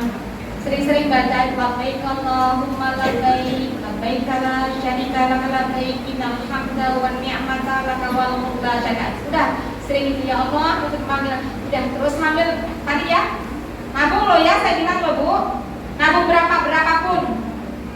Niat yang bisa mau 50 rupiah, 100. Saya ada mau 50 ada ya? Atau 100 dah, 100 rupiah. Naik lagi mata uangnya 200, naik lagi 500, naik lagi 1000, naik lagi 2000 ya, mata uang kita kan gitu ya lompatannya. Pokoknya tulis untuk umroh atau haji. Masukin. Sampai kapan beda? Nggak tahu. Kuatin doa, baca tadi labbaik Allahumma labbaik, cariin. Minta sama Allah, terus nanti terkabul dan ring saya. Niat. Karena akadnya orang minta itu harus ada yang namanya mabuk. Orang pengen masuk surga harus ada pengorbanan. Ibu pengen masuk surga nggak punya wakaf. Pengen masuk surga nggak pernah sholat. Nggak pernah berkorban. Kepengen umroh atau haji tak mau nabung. Memang mau lompat apa ini? Nabungnya berapa saja. Terus kapan? Itu bukan urusan saya. Sekali lagi bukan urusan saya. Urusan saya cuma ngasih trik. Karena itu juga dilakukan banyak orang yang saya kasih tahu. Nanti ibu tak ceritain lagi tidak percaya guru saya. Ayah masih punya, suaminya masih sehat, enggak pergi umroh. Suaminya terbaring sakit, kena stroke, habis hartanya berangkat umroh. Cuma waktu itu saya suruh nabungi 50.000, kata ibu ini sampai kapan nggak tahu. Tiba-tiba dia karena pintar jadi udah lomba. Tuh kan, saya bilang akhirnya suaminya kita yang jagain dia untuk umroh. Benar Bu, gitu. Makanya praktekin nih sampai rumah nih. Dia punya ya celengan apa pokoknya gambarin Ka'bah, jangan dipakai-pakai. Ya. Nah seperti itu jadi pakaian. Bacaannya nanti buka Al-Qur'annya. A'udzubillahi minasyaitonirrajim. walaqad yassarnal Qur'an lidzikri fahal min mudzakir. Allah sudah janji bahwasanya sungguh aku akan mudahkan Al-Quran itu sebagai peringatan. Maka adakah di antara kiai tadi mau mengambil pelajaran? Di antara tafsirnya termasuk di antaranya adalah dimudahkan bagi Allah ini kita bisa belajar Al-Quran dengan makhorijul huruf yang tepat. Karena 28 huruf hijaiyah itu kan Al-Quran sebagai syifa tuh. Itu ada obatnya. Sejauh ini anak-anak kami yang berkebutuhan khusus itu terapi di sekolah kami. Saya menggunakan ini baru-baru aja tahun 2003 saya mulai menggunakan Al-Quran sebagai syifa dan madu. Wah itu. Bahkan saya sedang nulis jurnal dan mudah-mudahan jurnal ini bisa tembus internasional. Sampai dengan sekarang saya baru menggunakan itu. Kan Al-Quran sudah 1400 tahun yang lalu. Tapi saya baru menggunakan Al-Quran tak amalkan itu.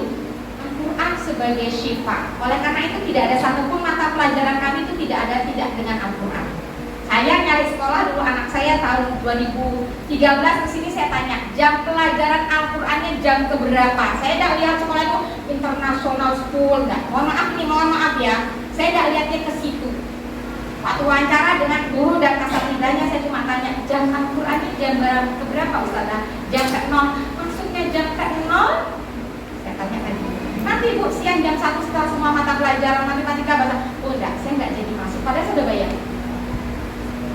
Saya enggak jadi masuk, uangnya enggak kembali, enggak apa-apa. Uang bisa dicari.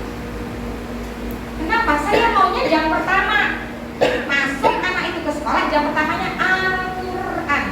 Kalau bukan kita yang mendidikan Al-Quran ini, manusia Pak ini kalamnya Allah ya, jangan main-main.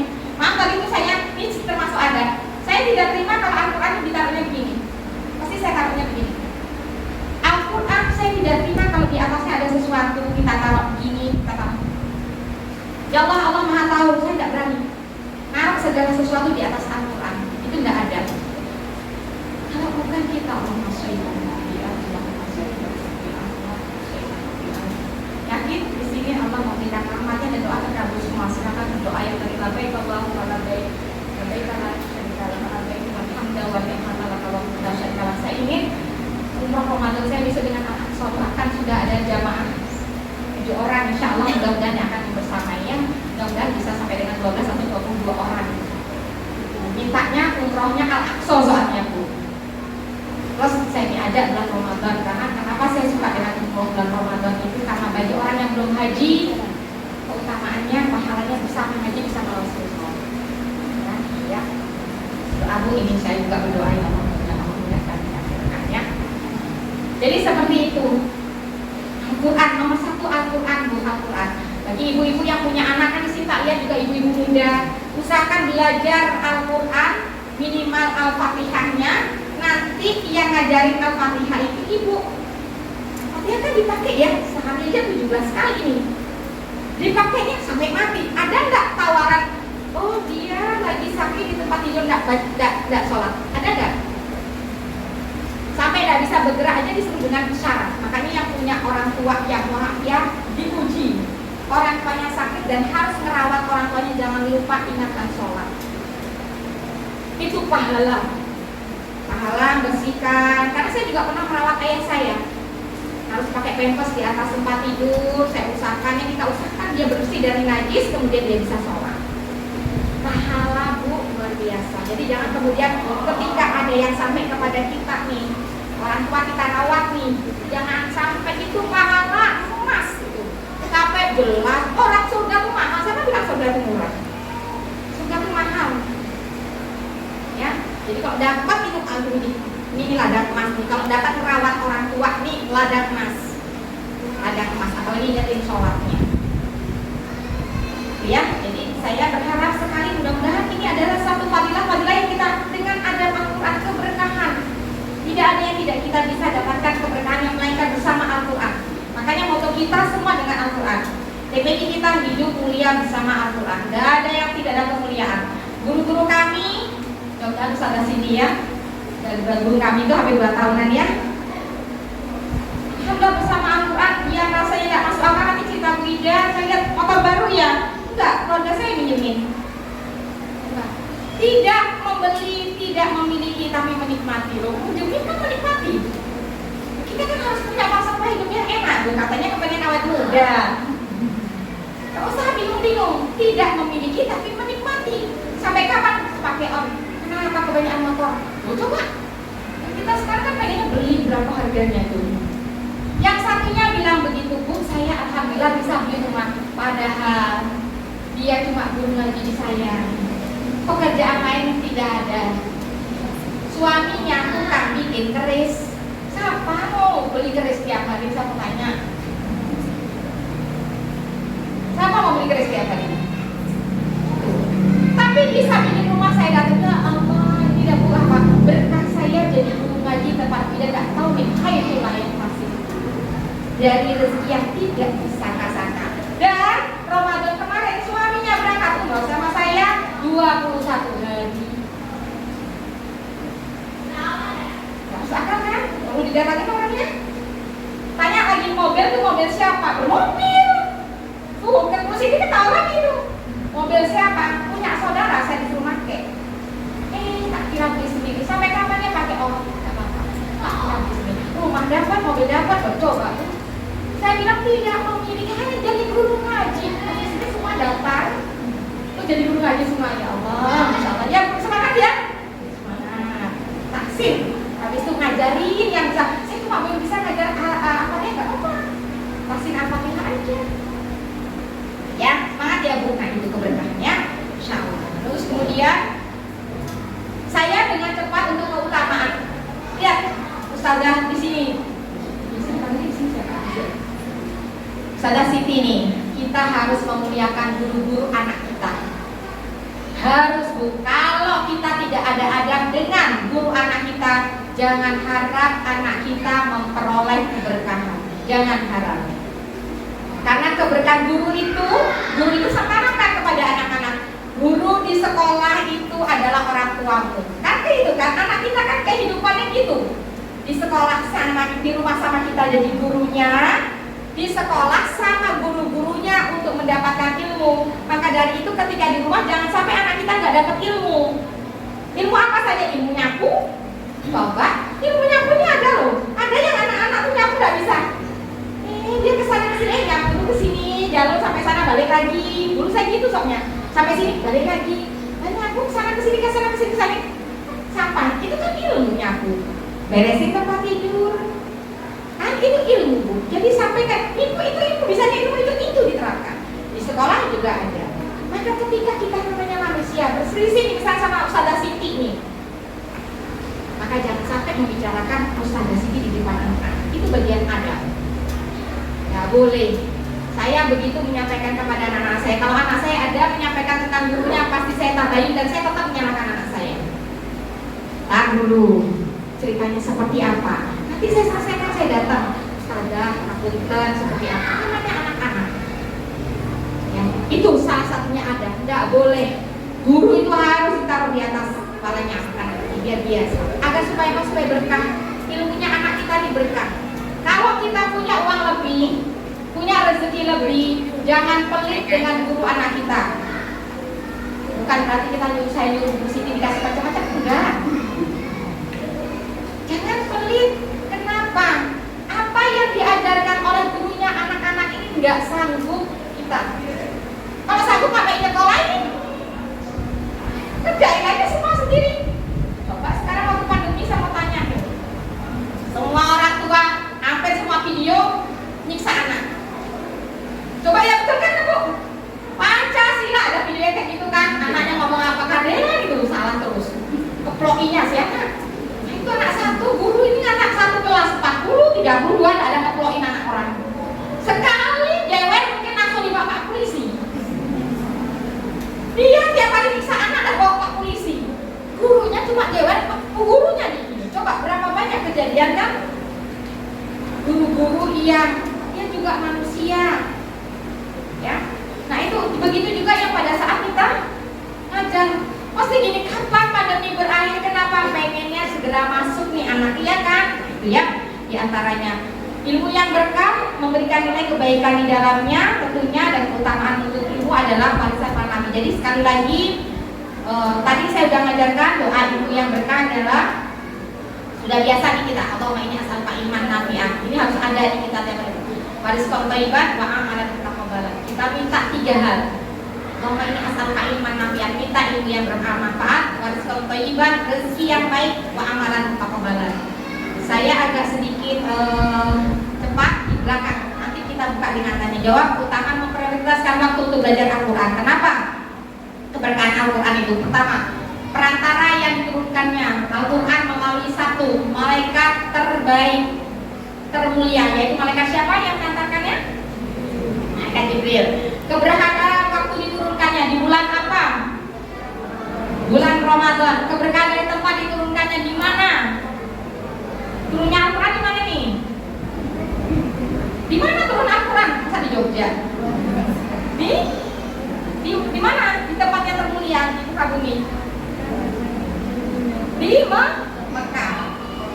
Ya, makanya kalau sudah ada yang ke Mekah, Bu, di sana nggak ada pohon-pohon yang kita lihat, tapi semua buah semuanya segar. Nggak ada kayak kita di sini orang jual buah, SOP-nya di sana jual buah itu nggak boleh yang kayu, semuanya segar, nggak boleh. Halalan toyib itu betul-betul ditegakkan. Kalau kita kan nggak, kadang-kadang pisang sampai busuk-busuk masih dijajan di tempat situ ya. Kemudian keberkahan dari manusia yang menerimanya siapa? Rasulullah Sallallahu Alaihi Wasallam. Kemudian keberkahan dari mana? Bahasa Arab. Makanya jangan, bukan apa-apa boleh, silakan mengajarkan kepada anak kita, suruh les apapun, belajar apapun, tapi yang utama suruh belajar bahasa Arab. Jangan belajar apa les Mandarin. Memang mau bahasa Mandarin tiap hari. Bahasa Jepang. Saya gini, terima karyawan tuh lulusan apa sastra Jerman. Emang sih itu belajar Jerman? Saya tanya. Nggak kepake. Jadi kalau anak-anak ibu-ibu punya anak tuh mau kuliah, gunakan, pikirkan kuliah itu yang bisa kepake. Jangan asal dapat, saya cuma dapatnya di ini, bayarnya di situ, nanti tidak sesuai dengan talenta dia. Ambil apa sastra Jepang, nggak tahu dia nggak jadi apa-apa. Sayangkan kalau bahasa Arab minimal dia bisa belajar Al-Qurannya, ya. Kemudian keberkahan bagi yang membaca, baca. Ingat Al-Quran itu bacaannya bukan satu hurufnya, ya ada Bismillahirrahmanirrahim bukan satu kalimat, tapi satu hurufnya bernilai sama dengan 10 bahkan lebih. Mengamalkannya, mentadaburinya, mendakwakannya, mengajarkannya dan menghafalkannya. Yang karena seluruh interaksi kita dengan Al-Quran ini memberikan keberkahan. Mulai kita tadi mendatangi majelis ilmu sampai kemudian kita mendakwahkannya. Mudah-mudahan sekali lagi apa yang saya sampaikan pada hari ini tidak lepas semuanya ilmunya dari Allah yang kita hanya mendapatkannya sangat-sangat sedikit, dan mudah-mudahan bisa bermanfaat nantinya. Dan keberkahan ilmu sekali lagi Allah bimbing kita untuk mengamalkannya. Ya, makanya ada kalimat Allahumma arinal haqqa haqqan warzuqna ittiba'ah wa arinal batila batila warzuqna ijtinabah. Mungkin saya tutup dulu untuk sesi tanya jawab, saya berikan kepada Ustazah Siti. Assalamualaikum warahmatullahi wabarakatuh. Waalaikumsalam.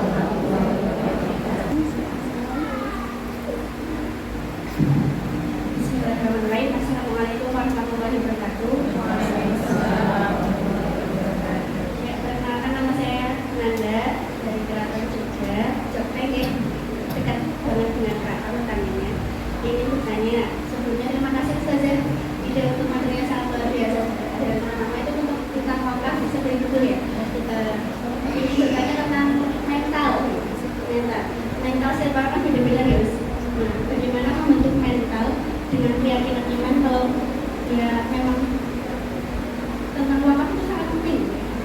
Dan terkadang mental itu maaf aku nih, kita terkadang mentalnya selalu inginnya menerima gitu. Dan bagaimana kita membentuk mental tentang mewakafkan dan dermawan itu bisa kuat dalam keseharian kita. Terima kasih sebelumnya. Wassalamualaikum warahmatullahi wabarakatuh.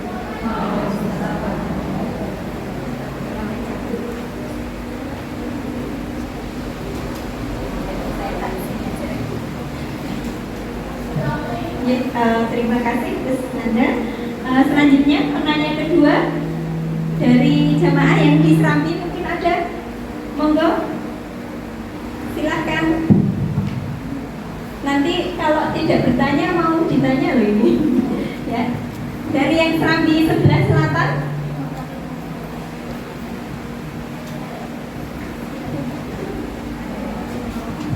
Ada, ya.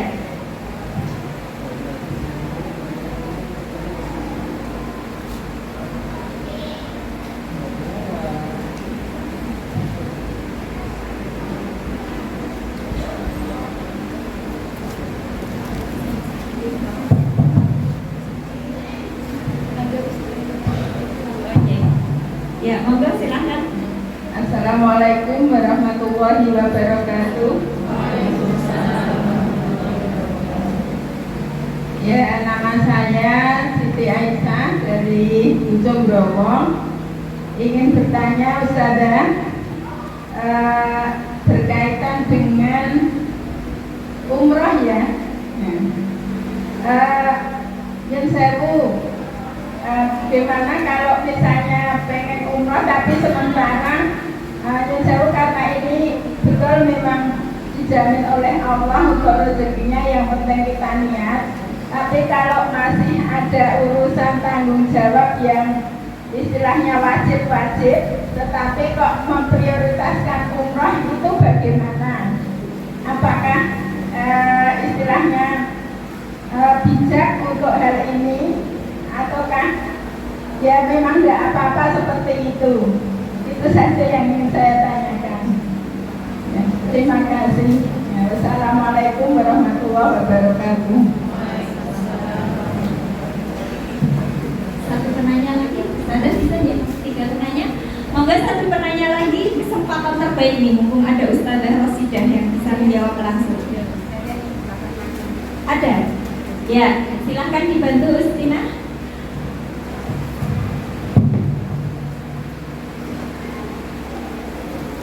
Assalamualaikum. Waalaikumsalam. Assalamualaikum warahmatullahi wabarakatuh. Ini mengenai tadi surat Al-Fatihah ya. Sampai saat ini tuh saya masih mengganjal mengenai kalau misalkan kita sholat jamaah dengan imam yang belum Fatih. Ini sah tidak maksudnya tuh sholatnya itu loh. Kadang-kadang kalau mungkin tempat perjalanan kita punya anak-anak yang sholatnya dengan gitu loh, terus diimami dengan orang, tapi ternyata surat Al mungkin itu apakah harus mengulangi seperti ya.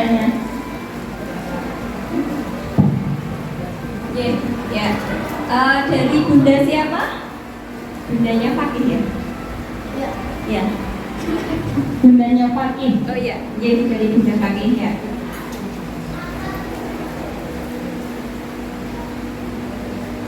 Ya, alhamdulillah sudah ada 3 penanya Ustazah. Ini dari Kusnanda. Yang pertama, bagaimana membentuk mental biar kita itu tidak menjadi mental yang sukanya menerima gitu ya Ustazah, tapi berwakaf wes bisa, nggak usah dipikir, ada wakaf seperti itu ya.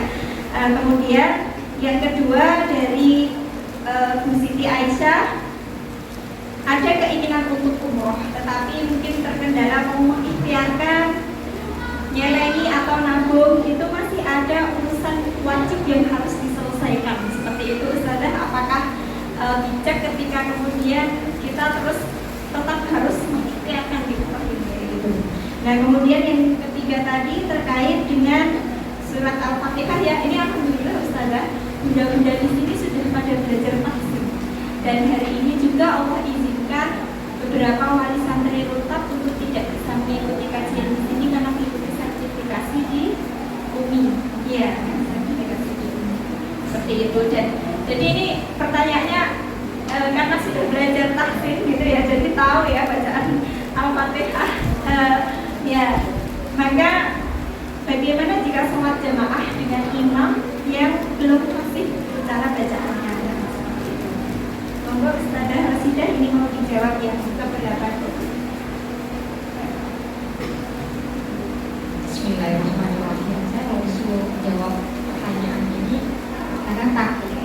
mudah-mudahan kalau ada yang benar tentu semuanya dari Allah Subhanahu wa Ta'ala ya. Kalau ada yang salah, mudah-mudahan kita bimbing. Sekali lagi, bismillah, mudah-mudahan yang berkah. Pertama, masalah tentang wakaf. Gimana sih membangun mental orang suka infak ya, sedekah ya, wakaf itu seperti apa? Nanti sampai rumah kalau yang sudah ada Al-Quran terjemah, sebenarnya ini kita baca sudah berulang-ulang kalau biasa khotamah. Habisnya Al-Fatihah biasa surah apa dulu? Al-Baqarah. Nanti lihat di Al-Baqarah ayat 3. Kita belajar pelan-pelan ya. A'udzu billahi minasyaitonir rajim. Bismillahirrahmanirrahim. Alif Lam Mim. Dzalikal kitabul la raiba fihi. Hudal lil muttaqin. Alladzina yu'minuna bil ghaibi wa yuqimuna as-salata wa mimma razaqnahum yunfiqun. Saya sampai situ saja karena pertanyaannya ada jawabannya di sini. Alif Lam Mim. Kitab Al-Quran ini tidak ada keraguan padanya, petunjuk bagi mereka yang bertakwa. Siapa itu orang yang bertakwa? Yaitu yang mengikuti perintah Allah. Murni, gak ada kata tidak. Put aja, yakin aja. Ya, dalam segala, dan kemudian jauhi larangan, selesai. Dalam sejarah Rasulullah SAW, Abu Bakar pernah diuji. Kalau depan ini batu, saya lihat hitam. Nanti yakinnya sama Rasulullah dakwahnya. Hitam nih batu ini warna, tapi Rasulullah bilang putih, saya bilang putih. Tuh, itu yakin namanya. Benar ya? Di ayat ketiga adalah alladzina yu'minuna bil ghaibi wa yuqimuna as-salata wa mimma razaqnahum yunfiqun. Yaitu mereka yang beriman kepada yang gaib. Karena bukan di sini kan pahalanya, mana ada, kita kan disuruhnya gimana? Kalau kita dari kecil doktrinnya menabung pangkal. Nah, salah doktrin dari dulu. Infak, sedekah, pangkal kaya, nabungnya maaf sekali salah. Berhenti sekarang kita doktrinnya gitu. Sepakat kan nih? Nah, nggak ada cari orang suka sedekah, surah infak, terus dia miskin cari, tolong saya cari.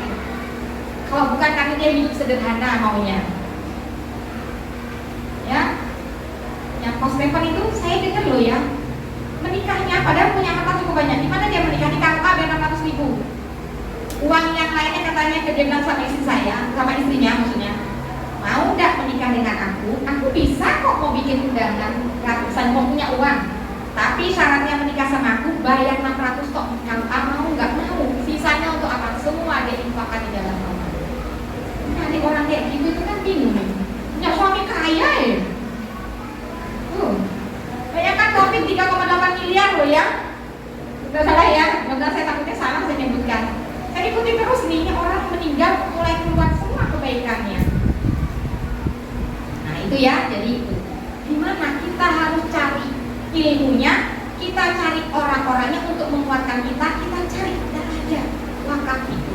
Penjelasannya di sini adalah, yaitu mereka yang beriman kepada yang gaib, melaksanakan sholat, menginfakkan sebagian rezeki yang kami berikan kepada mereka. Tidak semuanya, sebagian Allah suruh.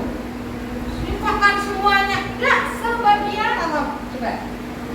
Ya, penjelasannya di sini adalah pengertian menginfakkan harta di jalan Allah meliputi belanja kepentingan jihad, pembangunan perguruan, nih sekolah, nih tadi Ustaz bilang belum punya lo ya.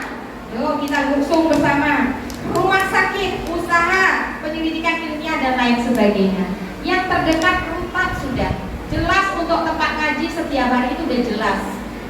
Oleh karena itu saya mendapatkan tanah wakaf ini, saya bilang saya beban berat. Bukan tidak, bahkan ada yang nawarkan lagi. Beban beratnya di mana? Di pengelolaan orang wakaf itu kan kepengennya dia dapat pahala. Maka dari itu saya membangun masjid itu di sana dari pagi ba'da subuh sudah digunakan untuk kegiatan sampai pada isya. Kenapa? Karena saya punya sekolah kutak. Kutak itu belajarnya di masjid. Gitu loh. Jadi bukan sholat kan mulai gini sepi. Enggak. Makanya sekolah kita nih di kutak mulai pagi jam 7 datang guru-guru sampai dengan habis maghrib baru selesai kegiatan. Jadi ramenya tuh begitu. Kami tuh. Kenapa? Karena saya ingin menghargai yang pewakifnya. Jadi harus cerdas membelanjakan wakaf itu kepada pengelola yang amanah dan pengelola yang bisa menjadikan terus punya kegiatan. Ya, sehingga kita banjir pahala dari semua kegiatan yang dilakukannya. Pilih-pilih kita mau wakaf lihat ke siapa nih, ya. Tapi bukan berarti kemudian tidak. Ya kalau ada orang datang kesempatan, orang yang datang ke kita itu adalah dengan izin Allah tentunya. Ada orang tiba-tiba Bu minta nasi, oh Allah kasih kita untuk ini. Jangan sampai nanti kita tidak punya kesempatan lagi untuk infak. Orang sudah kaya semua kan di dalam hari kiamat begitu. Ya. Yang kedua sekarang masalah tentang gimana nih pengen umroh tapi punya kewajiban. Saya menganggap tidak ada kewajiban yang lebih utama daripada utang. Ya gitu ya, udah punya waktunya, maka bagi dia lakukan pembagian yang lebih besar untuk kehutangnya. Misal begini, misal nih punya uang 500, hutangnya cicilannya misal ini 300 harus kesana sambil kita saat ini misalnya adalah untuk tabungan umrohnya baru 100-nya misal. Udah lakukan itu dulu sambil ya Allah mudahkan ini jalan-jalan kan dua-duanya. Jangan gak bayar hutang sama orang pergi umroh, orang yang punya hutang ya dia mah hutang sama aku pergi jalan-jalan kan gitu. Akhirnya ngomong gak kuat nih, gak ikhlas yang dihutangi misalnya. Kalau kalau lihat luar biasa agama ini mengajarkan barang siapa yang dihutangi ini sama orang, dia lamban-lamban tidak membayar, keluasan hatimu sepanjang dia punya hutang sama kita itu pahala.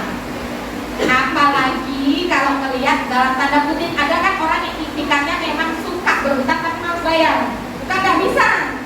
Mudah-mudahan tidak ada di antara kita, karena saya juga mengalami begitu Bu. Ada orang sudah hutang sampai saya kesian, saya bilang berat sudahlah tak kasih. Besok dia datang lagi saya bilang nggak usah hutang, tak kasih aja tapi tidak bisa semintanya. Misal butuhnya 1 juta, saya punya 200 udah ini nggak usah hutang 200 tak kasih minta. Itu dia beban. Kan ada tipikal orang kayak gitu.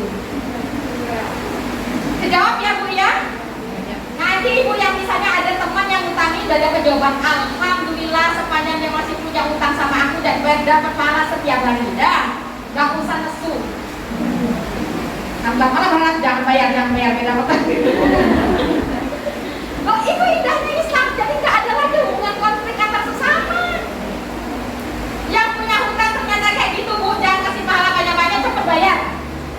Ya hari ini dapat buka jalan yang ada bayar, terus dia dapat pahala mendingan aku selesai hutang. Dan gitu ya, nah indah kan selesai. Itulah rahmatan lil alaminnya ya. Mudah-mudahan Ibu yang bertanya atau siapapun yang mengalami pertanyaan yang sama, boleh nanti nabung di saya dengan umrohnya boleh, karena kita punya tabungan umroh. Maka mudah-mudahan disegerakan. Asal adil aja bisanya berapa. Porsinya yang kecil yang tujuan umroh. Terus kapan? Jangan pikirkan sekali niat Ibu itu yang akan dinilai sama Allah. Tadi beriman kepada yang gaib. Ya. Dan yang ketiga adalah tentang Al-Fatihah. Alhamdulillah itulah makanya Bu. Kita ini jangan maaf ya. Kita harus punya ketika kita sudah berilmu nih. Kan kalau orang berilmu itu semakin nunduk nih. Mungkin bisa dibicarakan misalnya di sini bisa bicara sama takmirnya. Saya Bu ketika akan pindah nanti insya Allah mudah-mudahan Allah mudahkan dibantu. Takmir masjid ini bilang Bu Ida kapan pindah?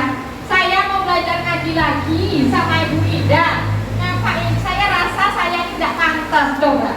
Begitu kerendahan hatinya seorang takmir masjid ketika ngaji mau pindah karena apa? Saya tahu ini sekolah ngaji. Maka saya sudah punya planning Mbak dan Isa sampai maghrib sampai Isya adalah buat bapak-bapak. Kan bapak-bapak itu punya waktunya malam ya Bu. Makanya kalau bapak-bapak malam ngaji jangan udah dari pagi sampai sore pergi kerja, malam kapan dia mau nuntut ilmu? Justru harusnya Pak pergi kemana? Nuntut ilmu. Tungguin pulang kan ibu dapat pahala. Jam berapa pulang Pak? Jam 12 malam tungguin. Jam 12 malam enggak juga jangannya. Kan disuruhnya pada Isya kan, Rasulullah tidur pada Isya. Nah itu dimotivasi justru.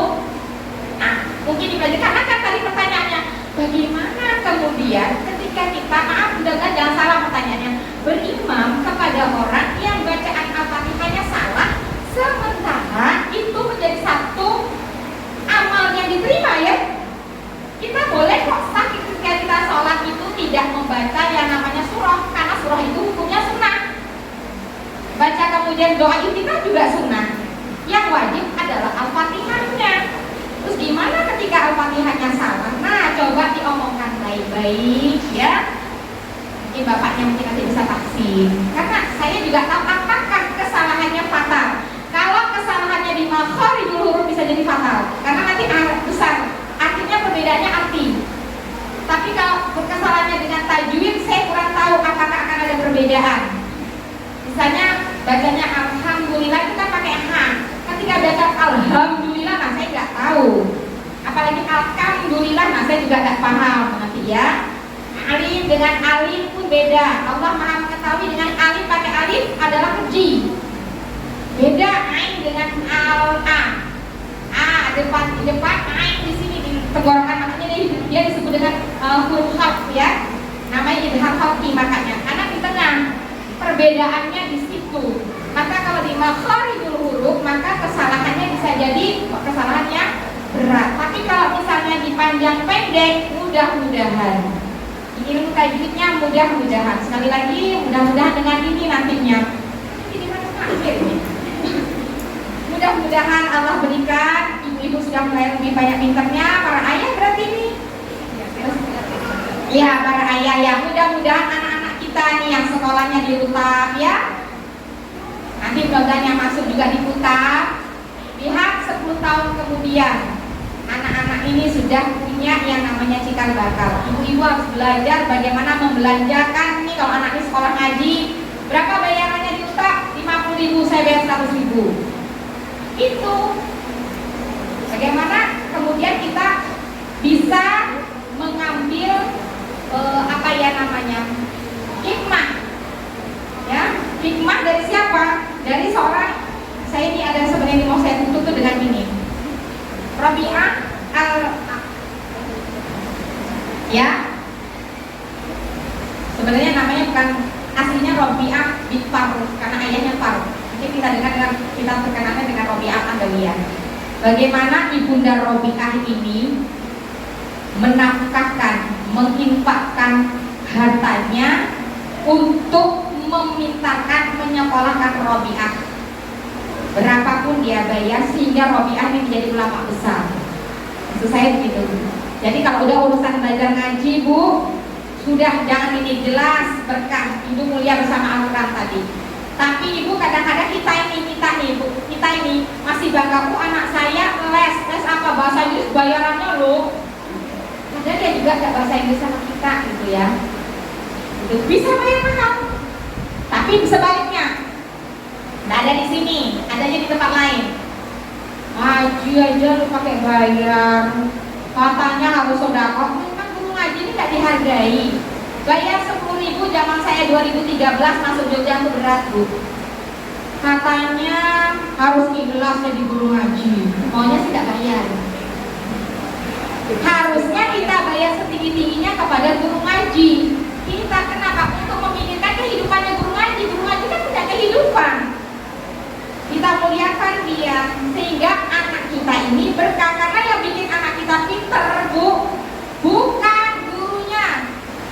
Anak-anak ini sama dimasukin ke otak. Kok bisa si Pati pinter, si Iqbal enggak? Siapa yang bikin pinter? Adalah Allah. Nanti lihat orang tuanya. Saya ditunggu kalau di otak. Ini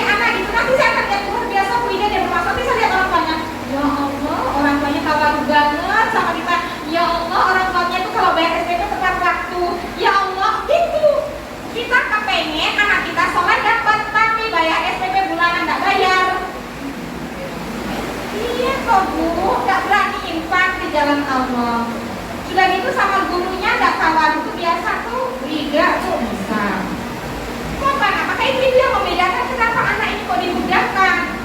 Karena apa? Karena kesolehan daripada orang tuanya. Tubi continue kita bahas di surat Al-Kahfi ayat 82. Bagaimana kesolehan orang tua itu punya dampak yang cukup besar terhadap bagaimana kesolehan anak-anaknya. Dampaknya luar biasa. Kalau kita baca surat Al-Kahfi. Jadi di sini ini buku petunjuk. Satu ayat dari ini akan bisa kita bahas sampai 1 hari 1 malam. Ya, itu ya. Mungkin itu ya, karena sudah jam 11. Ini saya ada hadiah.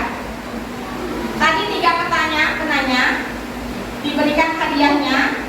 Kemudian ada 2 ini yang saya berikan. Saya nggak tahu, nanti saya berikan kepada panitia. Buat yang usianya paling tua. Jadi yang nggak nenek-nenek yang maju, yang nenek-nenek tanyain tahun berapa bang? Kan kadang-kadang nenek-nenek bertanya, aduh belum meletus. Tahun berapa orang ngerti tahun berapa? Meletusnya ingat bu, tahun berapa meletusnya ya? 1 buat Simbah yang saya hormati, saya mohon maaf mbak, yang ada mbak saya izin untuk di depannya Simbah nih. Ya saya yang mbak yang lebih banyak makan asam garam, saya mohon maaf sekali saya harus berada di depan sini. Kasih Simbah ya. Kemudian yang satu lagi saya tuh bingung, tapi monggo ini. Saya nggak tahu apakah saya ada yang pertama kali datang, gitu ya. Nanti dilihat. Tapi kalau pertama lagi, saya pertama kali panitia nggak usah panitia. Lah panitia ya memang harus duluan datang ya. Kalau panitia duluan datang siapa yang ngurus? Kalau pertama kali yang datang adalah panitia, saya tidak kasih ini. Ya, di pasien pertama nomor 1 bukan panitia apa? Dia adalah ibu, saya kasih.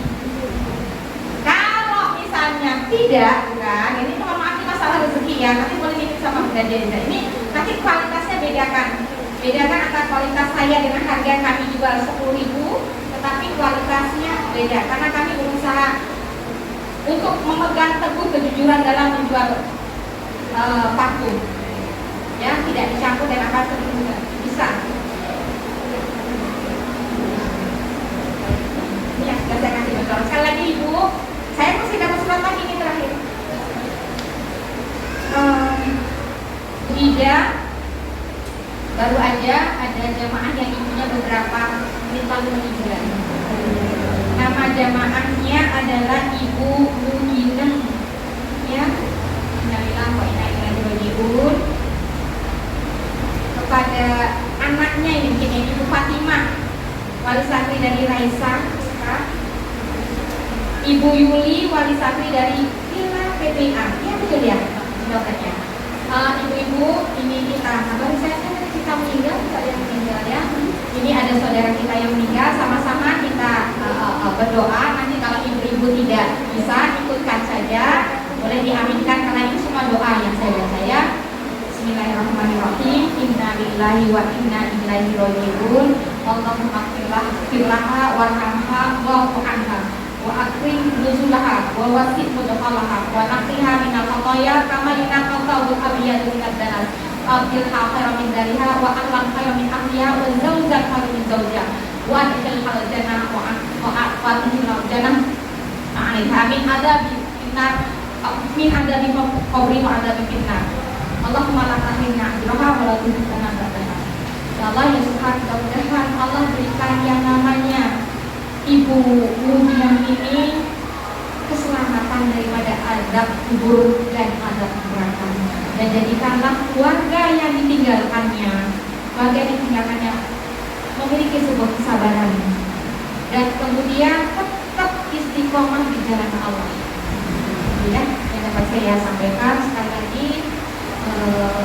Bunda-bunda yang dirahmati Allah, kalaupun ada kebenaran semuanya dari Allah Subhanahu wa ta'ala, bukan dari saya yang pakai ilmu.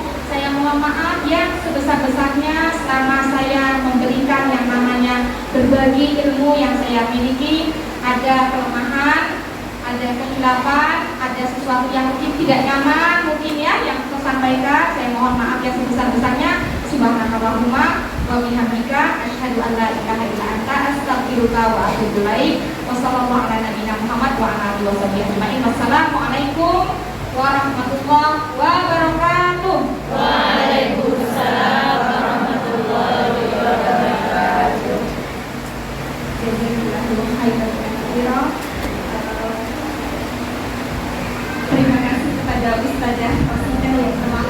membersamai kita pada siang hari ini. Ilmu yang sangat luar biasa. Semoga kita semuanya diberikan kemudahan oleh Allah dalam mengamalkan dan kemudian insya Allah nanti bisa mendakwahkan pula. Ya. Alhamdulillah. Ini tadi bagi 3 pertanyaan, nanti silahkan melalui panitia atau mungkin bisa dibantu oleh Justina ya untuk mendiskusikannya. Kemudian untuk selanjutnya, karena waktu sudah menunjukkan pukul 11 yang mana tempat ini nanti juga akan kita pakai untuk jamaah juga, maka agenda pada siang hari ini kita cukupkan sekian. Nanti sebelum saya kembalikan ke MC, sebagai penutup saya mengutip apa yang disampaikan oleh Imam Az-Zarnuji. Beliau adalah penulis kitab fenomenal Ustadzah yang kitab Taklimul Ma'alim ya, yang mungkin beberapa ustadzah di sini sudah pernah mempelajari juga ya. Ketahuilah, sesungguhnya seorang penuntut ilmu tidak akan memperoleh kesuksesan ilmu dan tidak pula bermanfaat ilmunya kecuali dengan mengagungkan ilmu dan ahli ilmu, mengagungkan gurunya dan menghormatinya. Ya. Semoga kita sebagai wali santri ataupun kita sebagai santri, kita senantiasa mendapatkan petunjuk dari Allah untuk menghormati bunda-bunda kita, untuk menjaga aib ya. Itu yang paling berat ustazah, ketika mungkin kita tahu ya ada ustazah kita yang mungkin punya aib, untuk kita berusaha menjaga seperti itu ya. Kemudian berusaha menghormati, berusaha takdim. Demikian juga